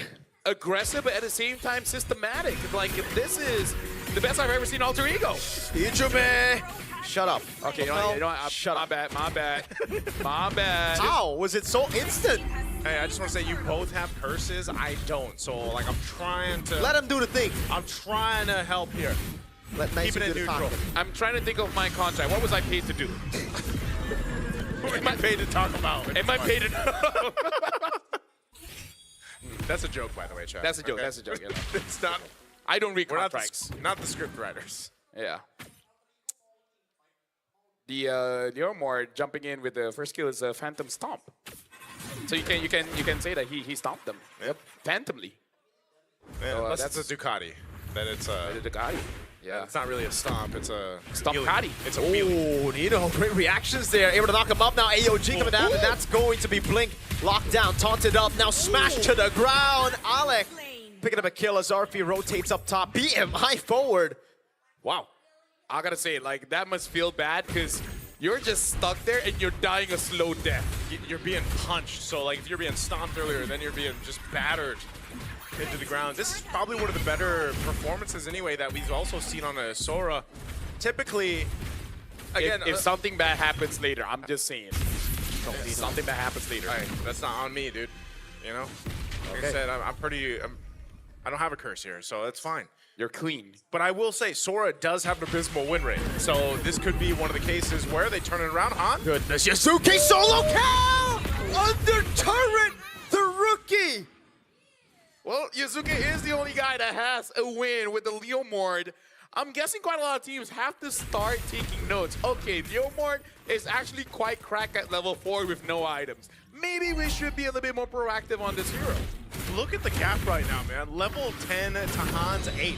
Meanwhile, like we highlighted in the draft, Han has a 100% win rate with the Guinevere back in Myanmar. And right now, Yuzuke's just doing work with this. And this is what we say with the Leomord. That's why I'm saying it's so crazy that he just hasn't had that win rate that we would expect, because his early game and even up to this point is so good. He's actually putting pressure on the purple. Oh my god, that's gonna be the AOG combo. They're able to lock him down. A ton coming down as well. That's an eye for an eye from Ying. Han gets the turtle, but will fall. Ying, can he escape? Use the final blow. RP's looking for the chase down now as Yuzuke up top gets taken very low. With the punch in forward. The fadeaway Stitch able to get the dive in, but Nino's walking up. Oh no, are they Stitch can't recall. The minions, wait, he got into the bush. W bush, that change really saved them, but Blink will be the sacrifice. Unless Blink, he walks away from it. What a Chad! RP, BMI, Purify even, Blink! What a play, what a survival from both of them after getting the kill on Yuzuke. You quiet. Hey, what? Play by play. Oh yeah. Yeah. Well, as a host, I gotta say, I'm liking the the Gatot and Sora. This is the Sora Kacha. Sora Kacha. Right? Shifting wins into AOG. Yeah. This was what Onyx wanted to do yesterday. Yeah, it was unfortunate that they couldn't make it happen right now. Alter Ego, though, I feel like, you know, in some of these fights, you can see the difference here right now, at least in the jungles. If Han's able to catch up, it was great that, by the way, that he was able to actually get that turtle. Now, it doesn't amount into too much, but it just kind of slows things down from building up further for Alter Ego Esports. You know, he's got the brute force. He's going to be working into, what is it? Is it concentrated next? I'm not 100% even sure on the build right now for Guinevere, just because you don't see it much at all in the jungle. And everything you do, they lose. Interesting though. Except Han in Myanmar, man. 100% win rate. This is Jakarta. Yeah, that's true. It's nice for Hijime here because there's not a lot of healing that he has to worry about. So he goes for first item, Lightning Truncheon. And I really feel like that adds to the pressure that they're bringing onto Yangon Galacticos. Yeah, with this too. Oh, conceal? Blink? Where's he going to make a play? Hijime? Oh, good flicker out. Yeah. Okay, that's one thing down, I would say. You got the Lord coming up now, so that's actually pretty decent to get that resource out. But Hijime also doesn't have to worry too much because he can just set up the real-world manipulation. But if they're able to catch him, even before or after he sets up, that's great. But they still have control of the space around this Lord. Already sitting at half health right now. Yangon Galacticos trying to get a range here. Gonna force them back a little bit further. Lord goes with a bit of a reset, but not fully. Meanwhile, still fighting for the space. Wow, Artem. What? With the AOG as well, Lina just used one ability to get out of that. Nino trying to go in to bring him back, but is unable to do so. Blink now. Oh! Turns things around. That's going to be Purify out. Petrify locks him down with the final blow, but RP gets out the BMI. Han in the back, waiting for a flank, but cannot find it. Alter Ego disengage. Alec gets caught with the spatial migration. No Violet Requiem. Oh, just because Hijime was there, they chose not to even follow through, just out of the being cautious that the rest of the team might have been there. So it all goes down to a reset. Lord's still going to be up. They reset what they can. They're going to have to wait for some of those resources to be back up here. And that's a whole lot of battle spells gone for Alter Ego as well. So Yangon Galacticos will start up this Lord here. Alec gives them the information. And look at the positioning here from Alter Ego. Are they going to go with the off angle? Oh, Blink able to find the play there. Hijime going to be bursted down by Ying. That's on the back line, able to find a spatial migration to Battle Record, but Ying's going to be caught by Yuzuke as he stamps through. That Stitch going through the wall. Nino gets caught up by the spatial migration, but he gets away as well. Han now, he's going to have to meet the horse. Yuzuke goes straight onto Lina. One last shot. Alec cannot get it, but Alter Ego won the fight. Yeah, it's very nice to see Alter Ego actually maneuvering around Yangon Galacticos, essentially forcing them to split apart where they really want to try and stick together, because we see Han getting catches, no follow-up, Stitch getting chased, no defense. So they're really using the chaos of both the Claude as well as the Leomord, making it so that Yangon Galacticos has to go 1v1 everywhere. Yeah, you can see this too. Stitch just now getting that Trinity 11 minutes in, a little bit later than usual from what we see from the gold laners, they're relatively not too far away from each other too. You know, just about 800 gold for Arfi right now, but building into that Wind of Nature next, I think a big part of this is that gap in the jungle. So far, so good for Yazuke on this Leo mode, and now they have the Lord making its way down the mid. Might just get these tier 2 turrets for now. And AOG lands on stage. He doesn't have anything. Blazing away from RP! In the back line, he gets caught though. It's Ying there, but Nino takes Han down. And now looks like the Lord is marching in, able to defend that one. But let's talk about Alter Ego. That feels like an instant replay moment because the engages coming in from Alter Ego are so clean. Uh-oh. Ying walks up, but he needs to back away there. That's the turret in the mid lane falling up top as well. They're going to be looking for it. That's a Phantom Seed over on Lina. Good disengage by Blink. Really good cover. Could have been another kill, but they're going to strip Yangon Galacticos of their base turrets. Now all the base turrets down off that Lord. There's a conceal used.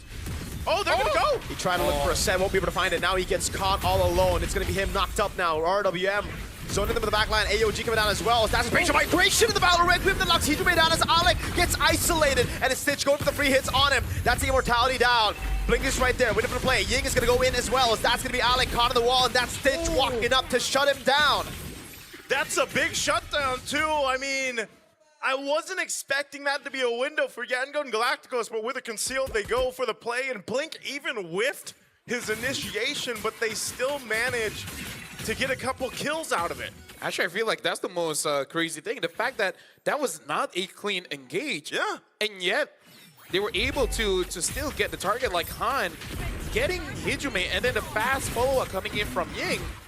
It's very nice to see that they have a draft that have multiple ways to start a fight, so even when one fails, the other follow-up can kind of cover for that failure. Oof. Looking at the items here too, still massive lead right now in the jungle, but so far, Han's job is really just to go set up with the spatial migration, the Violent Requiem. If he gets a setup, he's a threat enough, and I think even so, like if Blink isn't with this is their time. Lina gonna use conceal. AOG. Stitch gets away. I think Lina was the better option. No Crimson Beacon, but they didn't know it. Oh my god, good damage from Arfi. Yeah, great damage there, but you know, that's down now at least. This Lord's coming up here in a couple seconds. A little bit longer on those flickers here for Yangon and Galacticos. They'll want to go ahead and wait for that, especially for Stitch.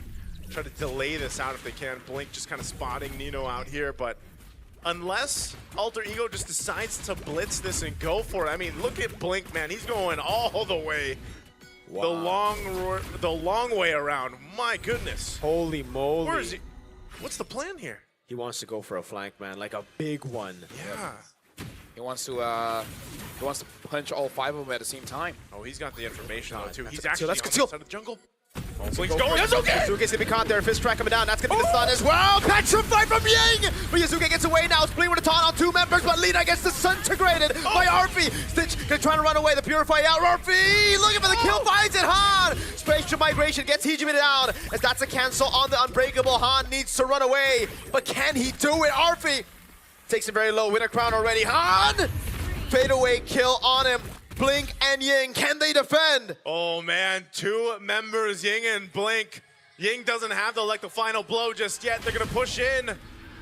I think they can defend this though. They've got enough damage to clear the waves. Alter Ego gives it the call to go for the Lord here.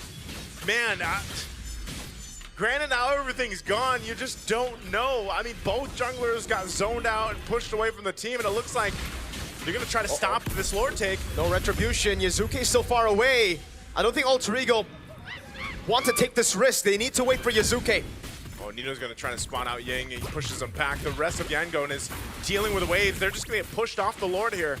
They get it. There you go. Ying and Blink have to back off. Yazuke gets the Lord. Yeah, and here's the thing. Yangon Galacticos, they only have okay wave clear. Not really the best. So I kind of feel like they gotta engage fast. Once they see Alter Ego, especially if they clump up and Han is able to get at least 3, they kind of have to hope that they win the next team fight. Because personally for me, if you just keep on the lane, you're just gonna lose anyways, right? So might as well try to make a big play. If you win, you win, and if you lose, hey, there's the next game. This is a best of 3, not a best of 1. Ying 1v1 against Nino. Okay. Keeping them together there. Now with this Lord coming through, like you mentioned, wave clear. It's going to be kind of difficult with this one. They have everything they need to set up. Lina just nearly has that flicker. You can see over up on this top side, Alec might go for his own play with the conceal. They're going to go towards the base. Yep. AOG to the back. Blink going to be caught now. That's all a combo! Stitch able to flicker out now as the Wind of Nature gets used up by RP and he goes in for the Blazing Duet, but it's already gone. Base wide open. Alter Ego targeted down. And a secure match point. I gotta say, man, Alter Ego on the world stage, at least at this point, a much different beast. It looks like they've been preparing for this meta for quite a while, because all these new picks like the Leomord, they understand this pick. See, they're looking very good. I'm very happy for the Ultra Champs for now. For real. Yeah, very, very solid performance there, man. I mean, again, I gotta say, I gotta give it up to Yango Galacticos for really trying all the way down to that last moment even. But it was just a really good use of having that conceal. Alec going in with the Avatar of the Guardian there just to kind of keep them busy enough. They knew the Lord was healthy and they would have to make a choice. Do we go and fight or do we try to clear out this Lord? And they were just kind of overloaded with a lineup that isn't meant for those base defenses really, unless they expend a ton of resources and ultimates. And so Alter Ego just really waited for that timing and they make it happen there. Speaking of, I gotta say, it's very nice to see that Alter Ego, they perform individually well, because every time someone was a problem. In the early game, Yazuke was a problem, especially at mid. When it comes to the fights, Nino started becoming a problem, and RP, 3 to 4 items, it makes it very difficult, where every single time you try to go for a fight, RP just has too much damage. Yep. And this is why, again, the Claude is just that prio, man. The carry is not the best matchup into it, just because in the fights, Claude has so much more impact. RP, this game, and the Blazing Duets came through, and even when he was targeted down, dude, the healing is ridiculous with the Fighter Emblem. He just cannot die. I don't know at this point if you gotta consider banning out that Claude, because I feel like Carry is not a bad hero at all. Yeah. It's just that by comparison, right? If Claude's S tier, if Claude is S tier and then Carry is an A tier, you think it's close? Not really. Yeah. There's a reason there's only one hero in S tier in the gold lane, and really, I think it's Claude, dude. That's Claude only right now. Like, the hardest to kill, deals a lot of damage, AoE. AoE is crazy. And honestly, one of the best duelers in the gold lane as well. So he kind of does it all at this point. I mean, even just that clip yesterday with Oheb, when he was like locked down with his mid, and he's just blazing into it, getting his health back up. It's like, how many gold laners can do that right now? None. Can do that? No. It's just Claude. No, it's just Claude, and how many times do we see Claude go in now too with Blazing Duet Winter Crown? That's another option they have. So it's just really difficult. I do say too, is this the first win for Sora now? Oh my lord, this is like the first Swiss win for Sora. Yeah. I mean, again, Sora, shout outs to Nino, but still that Claude, I gotta say, this is why you cannot spell Claude without saying a very strong independent carry that is pretty strong when it comes to lane, team fights, as well as running away from chases. That's a lot. That's a lot to say within Claude. That's a lot to say. Yes, it's between Cla and Ud. Okay. So it's Claude, really good at surviving fights, etc. fights. Duh. AoE. Duh. Yeah, but then when I wants to try to be like Claude. Okay. Speaking of Sora, Claude, Cloud, hey. Was this flying clouds? No, it was grass, dangerous grass. That's right, the great. The shifting Claude. Yeah. Right, shifting Claude. Shifting Claude. I get it. Claude. Yeah. We love words. Thesaurus.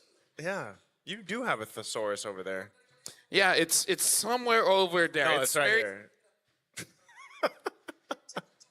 You lost track of it. Y'all are making me look down, man. Although, to be fair, you kind of don't have to do that. I got it covered. In terms of, Cuckoo. Anyway, speaking of Cuckoo, let's talk about Alter Ego with the with this Leomord. Before that, we got to look at the MVP brought to us by our phone partner, which also is a thesaurus. It's gonna be Nino, 2-1-8, but it's really all about stopping Yango Galacticos from doing anything. And by the way, he scrapped the War Axe and he's just like, you know what? I'm just gonna go full tank. Why not?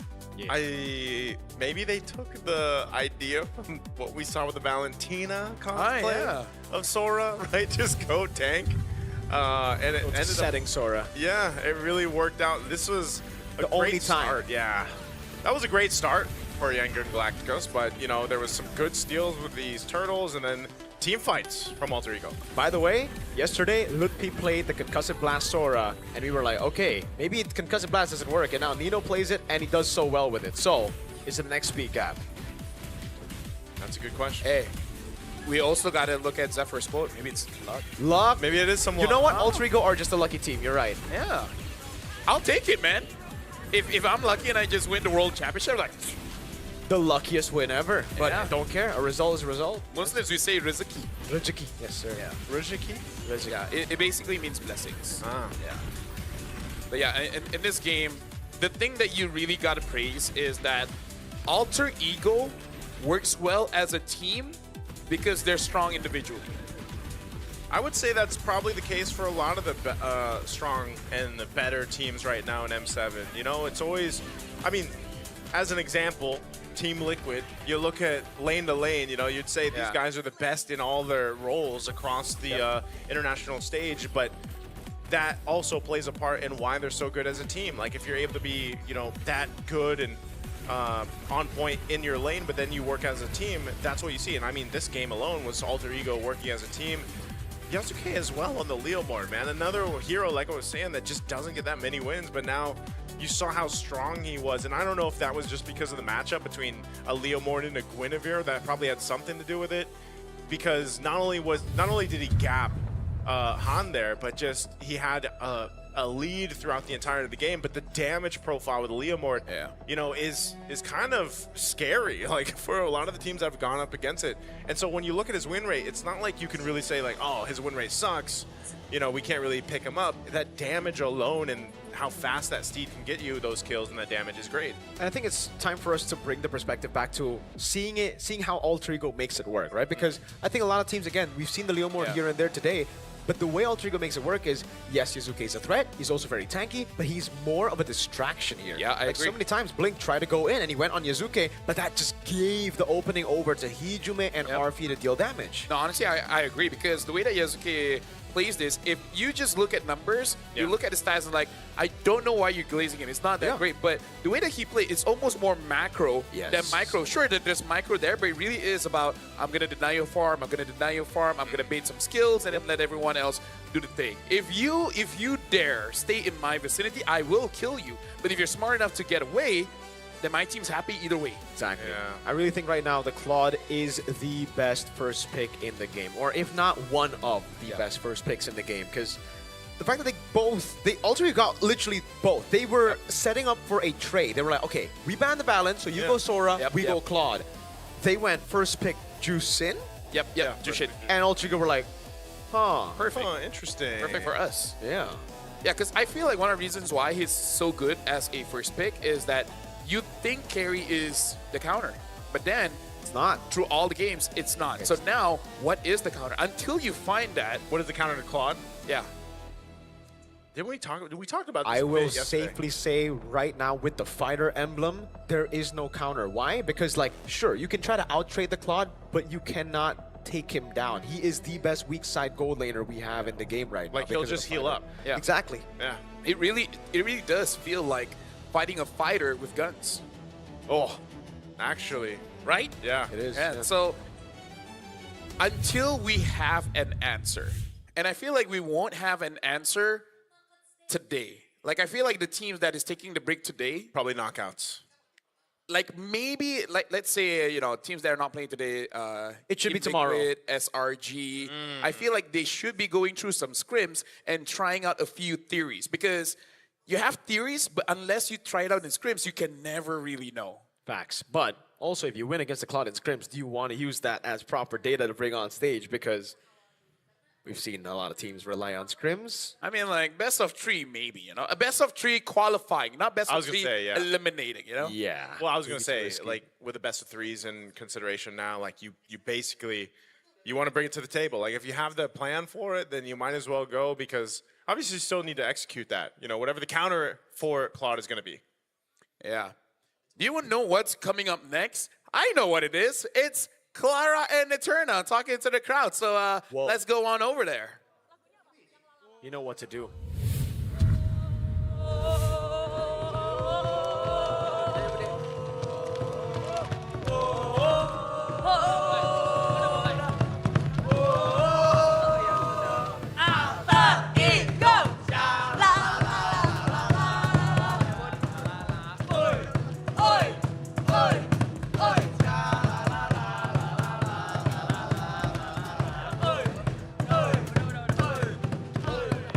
Eterna here, live reporting at the EXO Hall, the arena. Bude, what's going on here? What's going on? We want to show the world that the spirit from Alter Champs will shake the world, will shake M7. We're feeling it, Definitely even the casters were feeling it as they were casting through that game. I do have a few questions though for the Alter Champs.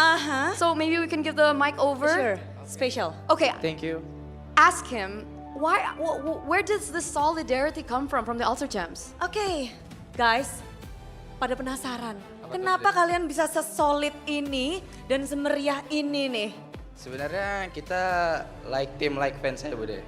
Hah? Like fans, like team. Oke, like fans, like team. Ya, solid aja. Solid aja. Kan kalau player-playernya solid, masa fansnya nggak solid gitu. So they want to represent like the team as well. The team is really solid, so they want to be solid as well. Okay. That's all, sesimpel itu. So all like team, like fans. Yeah. Because we're feeling it, like it's echoing throughout the arena. I think even the Filipino casters are quite shocked that Alter Champs, they're cheering through the entirety of the game. But I heard Alter Ego doesn't have a MPL trophy yet. Oke, memang ya. Kalian tuh sesolid ini. Talent Philippines semua, global talents itu pada penasaran dengan semangat kalian, kesolidan kalian. Padahal Alter Ego, coba hitung berapa piala MPL? 0. Lalu gimana? Tanpa piala tapi kalian bisa seperti ini? Ya gitu Bude, balik lagi. Mencintai sesuatu itu nggak harus pakai alasan. Itu juga lah jawabannya. Aja. Karena kita join juga, nontonin playernya. Terus Alter Champs juga pada asik-asik. Jadi ya gitu. You know that what he said? I guess I caught that. Love. It's all about love. So what they mentioned was they don't need a reason to love something. Is that the point? Was that the point? Yes, correct. Love has no reason. Love has no reason, and they are showing love here in the arena for Alter Ego, and it's looking quite good. 1-0 already. How do they feel about that win? Oke, kemenangan hari ini. Kita ngeliat, ini kan best of 3 series. Udah dapat 1 nih guys. Gimana Alter Champs? Emang kan jago. Enggak, izin. Hoki kok maksudnya, oke. Izin. Oke. Nggak jadi jago? Enggak, hoki aja. Hoki. Tadi marahin. Hoki. It's just luck. It's just luck. Tapi kalau ngebahas tentang, sebenarnya Budi masih juga penasaran nih. Kan selain kehokian kalian, Alter Champs juga tahu kehokian kalian. Tapi apa sih yang membanggakan juga dari Alter Ego mungkin sebagai Alter Champs selama ini? Terakhir di internasional kan M2 nih. Nah, ya kan balik lagi loh, syukuran loh. Apa yang paling membanggakan nih sebagai Alter Champs? Apa yang paling membanggakan ya? Ya kita menikmatin aja sih Budi sebenarnya. Dari cara playernya nge-humble ke kita gitu kan. Terus prosesnya mereka juga bisa bounce back kan, pokoknya naik turun lah performanya. Jadi itu kita bangganya sama semangatnya mereka. Oh, you know, a lot of question about their solidarity and everything, what they're proud of. So yeah, that's the answer.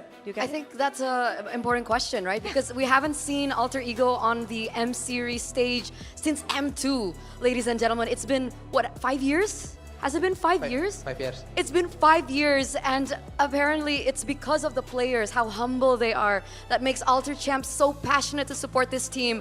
Now, speaking of passion, speaking of support, can we get a final message towards the players for Alter Ego right now who are still trying to figure out a way to push through M7? Ya, satu langkah lagi nih. Mereka butuh semangat kalian, apalagi babak knockout di depan mata. Kasih semangatnya dong. Nah, ayo kasih semangat, gimana semangatnya? Pesan untuk pesan semangat Ciro.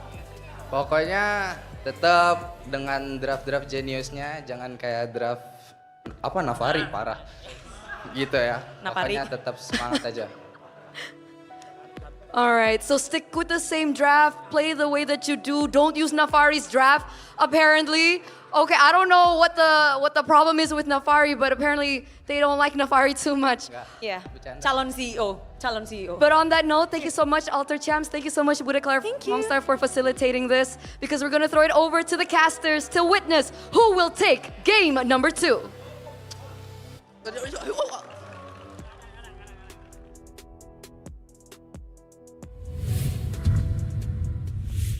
Thank you very much to Eterna, Budeklara, as well as the Alter Champs. And it was unfortunate, but some friendly fire hit onto Nafari. Yeah. Shout out to Nafari, one of the funniest guys I know. And honestly, I do agree with both Eterna as well as Budeklara. It's like, yeah, there is no reason to love. There's. That's what they say. Why do you agree? Why do you agree? No, they keep on saying it. And aren't they our friends? We should agree with what they say. It's like, there's no reason to love. So like, Listen. hey. You can't be a yes man, LaFell. He's a yes Sorry, the man. producer was saying what? You can't Yes be a yes and. man, LaFell. Right, there's no reason to love. That's what you guys saying, right? No, there is He's a a reason yes to man. love. He's a yes man. All right, we all can't be sad. Yeah, but we There you all go. can have the Realme 15 Pro. It has the win rate predictions, analyze goal, and all the good things. And the AI gaming coach, this is something that you guys really need, because they have consecutive skills where you guys just tap one button and it just completes the full combo for you. It guides your strategy and elevates your execution. That's a full AI-powered edge from prediction to performance.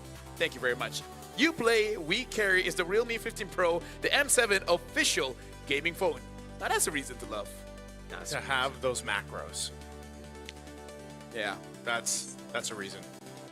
Yeah, you want. There you go. No, a new you way got it. to celebrate esports highlights. The official MLB M Series Tournament trading cards. It brings premium design and modern tech together. This is the cards that you guys want. You guys want the MLB cards as well as Visa. So make sure you guys head over to play.com for early access and grab yours and hold a real piece of the M Series legacy. I wish these were the cards, by the way. No. Trust me, the cards are even better than that. Way better than That's that. why I said I wish these were the cards. Oh, you wish you had the cards right there. Yeah. What card do you want? Which signature? My Kyrie. I want a signature Sanford. I want Stormy. And for you guys, the MLB Academy has been fully upgraded. Get personal weekly reports to understand your pacing strengths as well as weaknesses, along with a complete match history. So every big moment is recorded. You can also have training topics as well. And the topic right now is Guinevere still at 0%. Why is that? So whether you're tracking stats or joining the conversation, MLB Academy is where you watch matches and understand your growth in MLBB. It's mobilelegends.com/academy. So make sure you guys catch on that one. But yeah, Guinevere since wildcard until now, 0%. Zero. Well, to be fair, null. If we're looking at just stats, Sora as well has been pretty bad this Swiss stage. Until now. Alter Ego were like, hold my cloud. Hold my cloud. Hold my cloud, man. That's clever because it could mean many different things. Yeah, exactly. Yeah. But the thing is, I really feel like Sora brings value even when Sora is losing, right? Your value. Because I don't think it's the Sora's fault. It's you just have crowd control, man. Yeah. And the crowd control. I still remember, you know what? Shout out to L Crowd Control, wherever you are. I hope you're watching this. Oh my God, you're right. L Crowd Control. Wait, was that who's MSC? Huh? That was Who's L MSC. crowd control? It was during MSC. Yeah, back in Malaysia. What? What is the story behind L crowd? SBS, Yeah, right. yeah, L Crowd Control. No, so we were so- playing rank and we saw L Crowd Control as our roamer. As the opponent roamer, and he was using the T-Grill. Yeah. And I forgot what I was using. I think it was the Kalia, and I just keep pulling him towards us. So I can do the thing. But either way, a message to the fans. Lina said to all our fans in Myanmar, we'll give everything to beat Alter Ego. I know a lot of you are AE fans too, so we will try harder. So the fact that he knows that they're fans of Alter Ego, they're like, now we want to crush him. Yeah. They're like, maybe you should be fans of us. Yeah. It's kind of like stealing someone's partner, you know? What? Well, yeah, it's like, oh, you like this guy? Well, I'm gonna beat him up. Beat him up? You said How do stealing. you Beat him steal up with is, beating yeah. him up? How do you steal? It's a step-by-step process. You can't. So you You beat can't him up? just go and just like, hey, you're mine. No. You gotta beat him up? I mean, it depends. I don't think that's a good risk lesson. Every fight has a different strategy. I think there's more steps to this madness, Mirko, than just beating. We need to ask a professional, you know? I thought you were the professional. That's why you were listening. Yeah, but, you know, it was a long time ago. I had different strats, but He that had was a that was the different old life. that was the old me, the me before MLBB. I'm Mr. Old LaFell. What was your name before? Was it even LaFell? No. Or was it Agent L? I miss my 007 days. Either way, Agent L. Broken walls. And my 007 days was like last week. We need an Agent W. Who is We Agent have an W? Agent L. Wheezy. Oh yeah! Shout out to Weezy. Shout out Wheezy. Agent W. So we got Agent T, Agent G, Agent B, Agent A, Agent N. N, M, L. Technically, we have 2 L's because Leo. Shout out to Leo. Shout out Leo. Oh, Wolf! Oh, my God. How did we forget? No, listen. Oh my listen. God. He's a Cole. He's a Yeah, what? he's a He's a Cole. Cole. He's a Cole right now.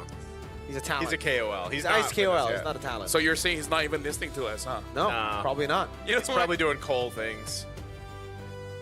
It was just I. Yeah, that's why he's not Yeah. Agent W. Yeah, he's not. Yeah, that's why he's not Agent W. Because he's not even watching. Maybe if he joins us, he'll be Agent W. Yeah. One day then. One Alright, day. one day. Day one. Day one or one day. Yeah. Dude, if it's not today, it's tomorrow. That's what Lavelle says. By the himself way, here. when there's no Sora and Valen, it should be Claude. Nope, it's Eve. Now it's free Claude for YG. We're gonna No, go game 3. At chat. this point, Alter Ego, they're pushing YG. Be like, bro, I'm giving you the Claude. Dude, this is literally the whole game plan of having the masks, right? Like, it's just an alter ego. Yeah, split personalities. They're having a lot of whispers in their head. Yeah. But hey, I can relate. I can relate. So YG, this has to be a Claude, right? It's almost like you can't go for. It's against a Yves. That's perfect too. Claude Yuzong, Pick it up. Claude Lance. There you go. We're seeing game 3, folks. So, no. What if AE has that counter? Right? Let's see. Maybe they'll just show it today. If Like, they this pick is where carry, it do we comes agree game 3? We'll shake on it. Okay. If they really want to test, they should have just let the Helker go through. That would've been true. Ooh. Let's not test that. Like, Dude. we got you. Dude, I feel like Link on this Hellcurt is more scary than eating the full spiciness of ayam gepok with no water and no bathroom. Damn. That's No. pretty scary. That is pretty scary. Yeah. No water, no bathroom. Yeah. Maybe no water you can survive, but no bathroom though. Ripperino. Ripperino. That's what all the Indonesians say. Yeah. Ripperino. Oh! Freya might be the answer to the Claude. Freya Kalia. Why do Kalia. why do I feel like Freya has been the most exciting pick move we've Yeah. had for M7 so far? It's like, oh, because it has gone in the gold lane now. It's gone in the jungle. That's it. Have we seen EXP? No, right? No. No. Shoutouts to Brusco though. It's also his favorite pick, if you know what I mean. I don't know what you mean. You know, right, Nice? What? I See, don't know. no one knows what you mean. Dude, you guys are crazy. You What? don't know. Bro, now you the have to winner is explain it. coming tournament? The winner is coming tournament? Oh yeah, Yeah. That's right. The whole meme on Sorry, TikTok. my body clock was in a different Right. region at that time that I completely forgot. Yeah. I just have a lot of trauma. That's why memories are so hard to hold. But either ways, the Hylos has been picked up here. So for YG, they're actually going a pretty safe route. And AE is the one that's just beating the drums of liberation. Yep. Let's see. For YG. those that watch over 1,000 episodes, you guys know. For those who don't, See, you don't know. you have a life. There's things we don't know when we do know, and there's things we don't disclose, LaFell. Huh? Think I about can't it. hear y'all. I can't hear you either. I haven't said it. I can hear you guys fine. I don't know why you guys I can't hear myself. No, I can hear you. I can only hear the guitar you mentioned. Yisun Shin. Where? Oh yeah, you Chin Band. Dude, there's It's a not that. megaphone right here. See, Miracle is adapted to this. I by have the way. This adapted. is called assimilation. No, not gonna lie. After a few seasons of Team Hawk and SRG, I've gotten used to it as well. Wow. Well, Yeah. Team Hawk. Dude, Team Hawk was the loudest. Wow. They Team were. Hawk? Yeah, they were the loud because they were the first to do it. Ah. And because they were the first, we don't know where the limit is. So they just keep on pushing until we set the limit. Yeah, I can't say the same for the Philippines. I mean, we do have like a drum once in a while, but they're getting better. I will say that. They are getting better. Right now, we're just waiting for fireworks indoors, you know? Do not do that, ladies and gentlemen. I keep suggesting it. They say it's a bad idea, but then I'm like, how is it a bad idea if you haven't tested it out? Maybe one day, but not day one. Anyways, the Farsa has been banned out, so making sure that the long-range heroes will be taken care of. YG banning on the Lampu as well. I think something like a Kadita could be considered. If not, what other mid laners that could be upon? Lunox? Yeah. Lunox. I don't know though. I think Ultra Ego are fine going up against Lunox just because the Eve will bully the Lunox hard. Jungle pick too for Yangon. What is Han gonna play this time? Considering. Oh, and he didn't say he's Agent Q, not Q. Agent G. He wants to be different. All right. Well, he gets. It's Agent Q with a K. What a guy. What a guy. What a guy. Mr. Fatal Five-Way. Fatal Five-Way. Man, ever since I can't believe his actual name is cooler than his nickname. Shout outs to Gideon, man. Shoutouts. Fredrin is the pickup for YG, so they're still sticking to this, and also that means they're gonna have to go for a carry in mid. Now, what is left? What, like Kimmy? Dude, I love Frederick. He has iconic lines like 3,000 worlds and not a single worthy foe. Okay, now is I know what smartest. you're doing. Yeah, I don't know why you what guys you're are so late to keep up. How do I not know Frederick's lines? Come on. All right. I do agree with the Kimmy, I had to though. do it twice so you guys can get it. Sorry, Thank what? you. I do agree with the Kimmy. Because Kimmy Fred seems to be usually a combo. Oh, whoa, Nolan though. No, Tarizla. I like it. Bring out the Rizzler. Debut pick for Tarizla. Tarizler. Thank you. YG, what's the body last of pick Smith. here? Mid lane. Body of Smith. I think this is what is left on the options here. Yeah, Kimmy, Lunox is still there, right? Yeah, you still got the Lunox. Yeah. A safe pick that Mirko doesn't like is a Kagura, usually to deal with the... Nah, if you go Kagura, fam. Like, it's safe against the Kalea, but fam. Yeah, thank you. Thank you, Lena. Yeah, that makes sense. I mean, the Kimmy Fred, Hylos as well. You locked in the Yuzhong. I actually think Yangon Galacticos also has a pretty solid lineup here. But every time we say that, they lose. No, you say that. You know what? I like Alter Ego's draft. Oh. Determination in the eyes. Let's see, folks, if it's going to be a 2-0 or will LaFell impact the game. I mean, I actually don't want to. Wow. I want to go back. Look at the lineup rating, by the way. 4.9 on Counter-attacks. both. It's exactly the same here. But I will say this, like, again, Nolan was kind of interesting when it popped up, you know, through the drafts in the first couple of days. Seems to be pretty bursty still in some cases, but now you've got a Trizzle and a Freya, man. There's a whole lot of jumping going on from this lineup. Yeah, someone give him a skipping rope because they're going to be jumping all day. Ladies and gentlemen, we're about to jump into game number 2. Alter Ego is leading with 1 point. And now Alter Ego just needs 1 more to be the very first team to make it to the knockout stage. Or will YG say, you know what? No. All right, we're going to have to wait for those jumps a little bit longer. Hey, we get to talk. Yes. Hey, that's fine. Yeah. We can also listen to this, man. Yep. We can just have the audio be the Alter Ego chants, man. They're so passionate. How do you guys feel about dual casting for a while? Duo casting? Yeah, I want to go pray. Sure. Dude, go ahead. All right, thanks.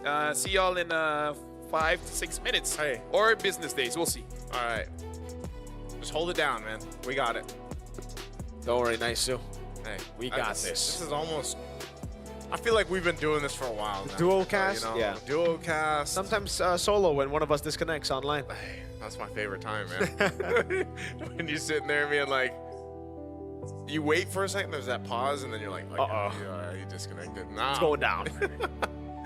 But yeah, in terms of the draft here, I don't know actually, right? Like, yes, Young and Galacticos have a pretty solid draft, but it's very reliant on the front to back here. Yeah. Meanwhile, for Alter Ego, they have so much dive. Yeah, that's what I'm telling you. This is like an airtime lineup. Like, Kalea, Freya, Tarizla. You've basically got everything you need to go ahead and start a fight if you want to. And then, I mean, think about it. If you get caught in the real world manipulation too, man, like that's going to be a very, not a fun time to be in. No, it's almost going to be like, what's those inflatable, like the inflatable houses called? The fun houses?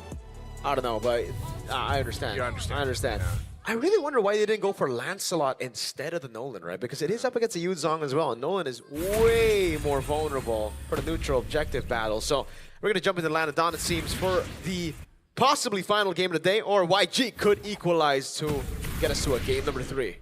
I'll say this, man. I still like what YG brought to the table in this draft specifically. As long as they're able to go ahead and withstand a lot of those initiations and the set potential from Alter Ego, I think they're going to be fine, and that's why you've also got 2 Purifies over here for YG. And someone's just shrieking in the crowd, man. Welcome to Indonesia, Welcome man. to Indonesia. Double pull yourself together. Oh. Okay, so one, get those opportunities to set things up even quicker, and that's going to be fine. You can see some of the pressure already in the mid, too. Not too much happening. Yeah, there's... Hey, that's fine. Yep. I like it. You like it? Yeah. When I was casting for MPLID, I always complained about that. But hey, did you? Yeah, I'm like, what? Why? But what is these war cries? In here, yeah, man? very interesting war cries indeed. But the Freya was actually also used by RV against. Oh, who was the first opponent? I forgot their first opponent, but it was a Claude on the other side too. So there you go. It was a Claude, and you notice in some of those fights when we first saw the Freya in the hands of Arfi, like there were some moments where it's like, man, he had a hard time like fighting against obviously like a range, right? And there was times too where once he got scaled up, he was in a much better position. And I think that's why they have the additional jumps, you know, these heroes like the Kalea, for example, or even the Tarizla. So makes the job for Arfi a little bit easier. Like sometimes he doesn't have to be the one kind of zoning out Stitch here, for example, but Nino, able to get level 4. Let's see if he goes for a penalty zone. Answered by the PDF. That's going to be the RWM. Zoning Han away. Petrifying the Fierce Dive over on Hejume. Now as Lina walks up, but Hejume is able to flick around the safety as RP jumps in as well as Dive Fierce sent. Ying locked down by the Kalea. And it's first blood to Hejume. Blink going to be slammed down by Arfi. Slashed as well. Han all alone, taken down before he could use the Appraiser's Wrath. And Yasuke will claim the first turtle. Oh my goodness. Alter Ego just got a whole lot there. 3 kills distributed across the team, plus the turtle. Just when we were talking about the Freya, that's kind of what happened, you know? Great setup from Hejume, even though it looked like, hey, I had to take the Petrify and, you know, take that attention from Ying, but it then gave that window of opportunity for the rest of Alter Ego to shine there. Once again, this is the Realme 15 Pro 5G, the M7 official gaming phone. And there's a setup, Tsunami Slam. Action pulse. Oh my goodness, the damage coming down, Blink! Doesn't have to revitalize, get shredded down there. Even with the Glorious Pathway, Han's gonna really struggle now as Alter Ego invade. Oh man, a level lead already, nice to an Alec. He's gonna go for it now, that's gonna be the RWM already. Alec, can he go for the Tsunami Slam? He doesn't even have it, Appraiser's Wrath with the big bomb there, Arfi! Oh no, overestimated the dash. That's going to be Yazuki who walks up, but Han stays alive. Lita, immobilization, Stitch going in as well. One last shot should do it, but they cannot get in range. All right, that's a punish. Alter Ego didn't have to go for all of that, but they did, so it gives a couple kills over to Yango and Galacticos, and that's going to be fine too. It's exactly what they needed. Man, Han, you can't ever underestimate that Appraiser's Wrath, right? That Appraiser's Wrath, the ability for a Fredrin to go ahead and stay alive. You can see he's got a lot of physical defense too. A Dreadnought plus the leg plates already to kind of help deal with that. But over on the other side, you can see this Blade of Hepsies now for Yazuke. Yazuke, he's going to be able to do some good damage. Bro, Nino is a monster. What? This guy has improved so much, and Alec, again, Tsunami Slam, Fracture come down with the RWM as well, and Han, the frontliner, can't handle the damage. All right, doesn't matter if he has got the full set of armor, man. He's got the breastplate, or he's got the Dreadnought plus the leg plates, but he still gets deleted, just as I was mentioning. Hey, you know, you can't underestimate a Fredrin. Well, never mind if you get locked up like that. Oh, Blink could be next. Glorious pathway over on Yuzuki, but he's able to dash away now. The Black Dragon form is well used up. Can he go for the Petrify? That's a Furious Dive, and the Petrify. Yuzuki just gets out of there with a dash. Alex sustaining over. Ying gonna be caught all alone. Valkyrie's the set from Arfi to pick up the kill. Blink no Glorious pathway. Arfi with the flicker forward gets a triple. A possible Maniac as he dives in under turret Maniac for Arfi. What is going on? That's a wipeout this early on, 5 minutes in. My goodness, Alter Ego Esports locked into this game too.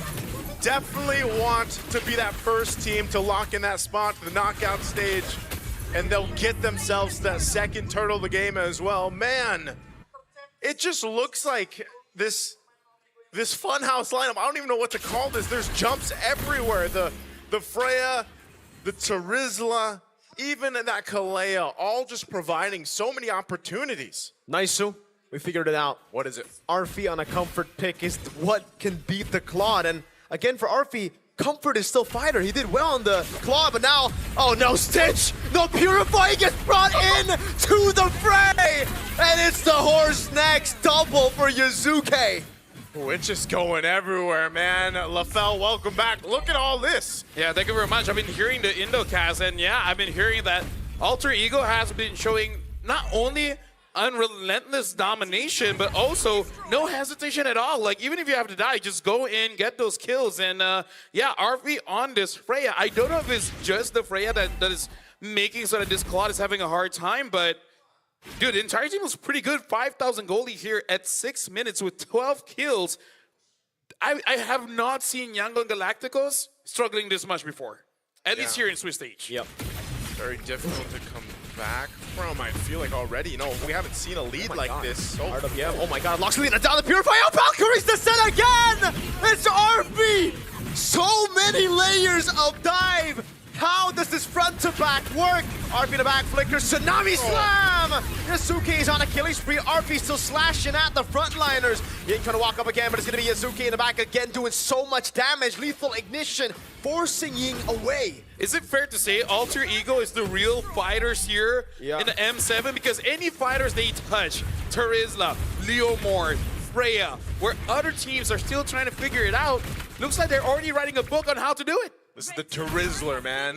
Like I mentioned in the draft, you don't see too many teams go for this, but it just seems to work so well with this kind of lineup to complement each other here. That's why when asked about what M7 has in store for us, people ask me what I think about Alter Ego, and I'm like, it depends on Arfi. It depends on what meta we have, because if it's the pure marksman meta, I actually don't know.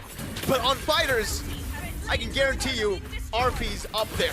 Yeah, it's so interesting because there's not many players that will go for the fighters right now. Yeah, he's a bi-marksman. He can do fighters and marksman. A bi-gold laner? Bi-gold laner. Yeah, that's the right term. Swings both ways. Exactly.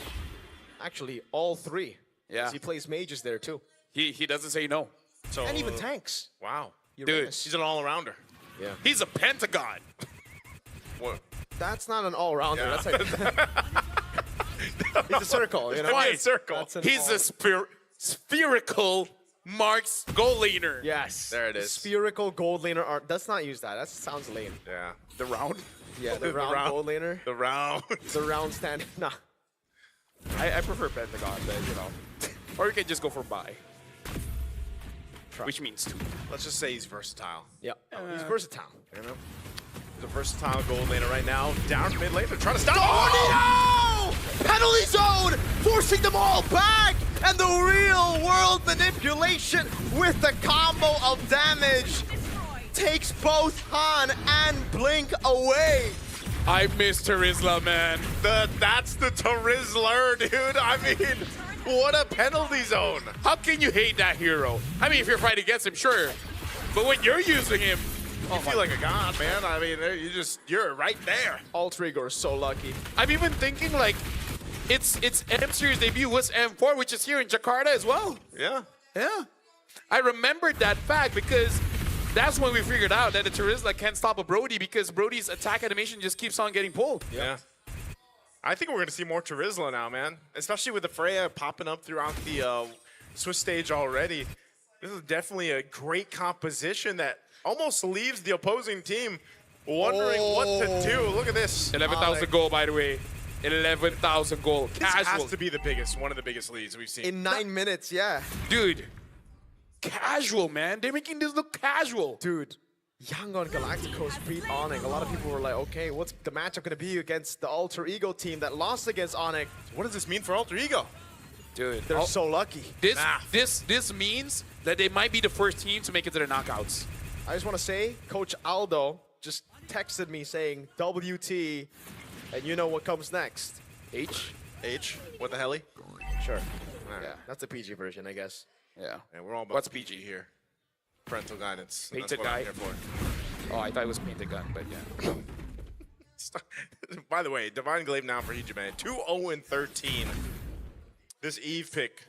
Can I He's just having the time of his life. Can I just say, if stats, Hijime might be MVP, but RF is cooler. Yeah, you're right. We don't look at stats here, we look at impact. Oh my goodness, fracture. Oh. Speaking of impact. Oh no. Talea again with a Tsunami Slam now on the plate. Nino with the back line. Oh, straight into Lina he goes. That's a lot of pressure coming down. Hijime popping in real world spaceship, but Nino still able to survive now. Gets caught with the Petrify. Hijime as well. Arfi working on the base turret, but won't be able to crack it open. You want to know why he did that? Why do you do that? Make sure Hijime dies. So he looks better. Facts. I mean, they just kind of trying to stop the bleeding at this point, man. Again, they still have a lot of ground to cover. Now we have to start to look at what can Yangon Galacticos do here to get back into this game. I mean, looking at the item, you can see how much of a disparity is across the board between these roles. You know, you look at the Claude, we've talked about how good a Claude can be for, you know, just all these lineups. Well, this is a little bit too much for Stitch to deal with. You know, he even went the Wind of Nature before finishing the Trinity just because he's dealing with so much of that pressure. Yeah, look at the goal disparity in mid, man. 2,300 and Terizla winning by 1,691. And I feel like any Yuzon player will tell you that they don't like playing from behind, because at that point, you don't feel like a dragon. You kind of feel like a lizard.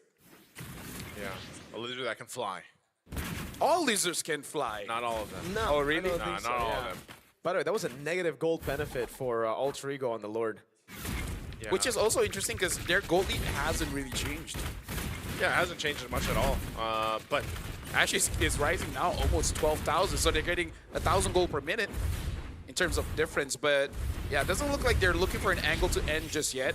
Looking for the Lord, trying to make it clean so that the coach will say nice things about them. well, part of that is just making sure you go through the fundamentals here. That is the Swift Trinity now locked in for Stitch, so he's got that. Again, he prioritized some defense here.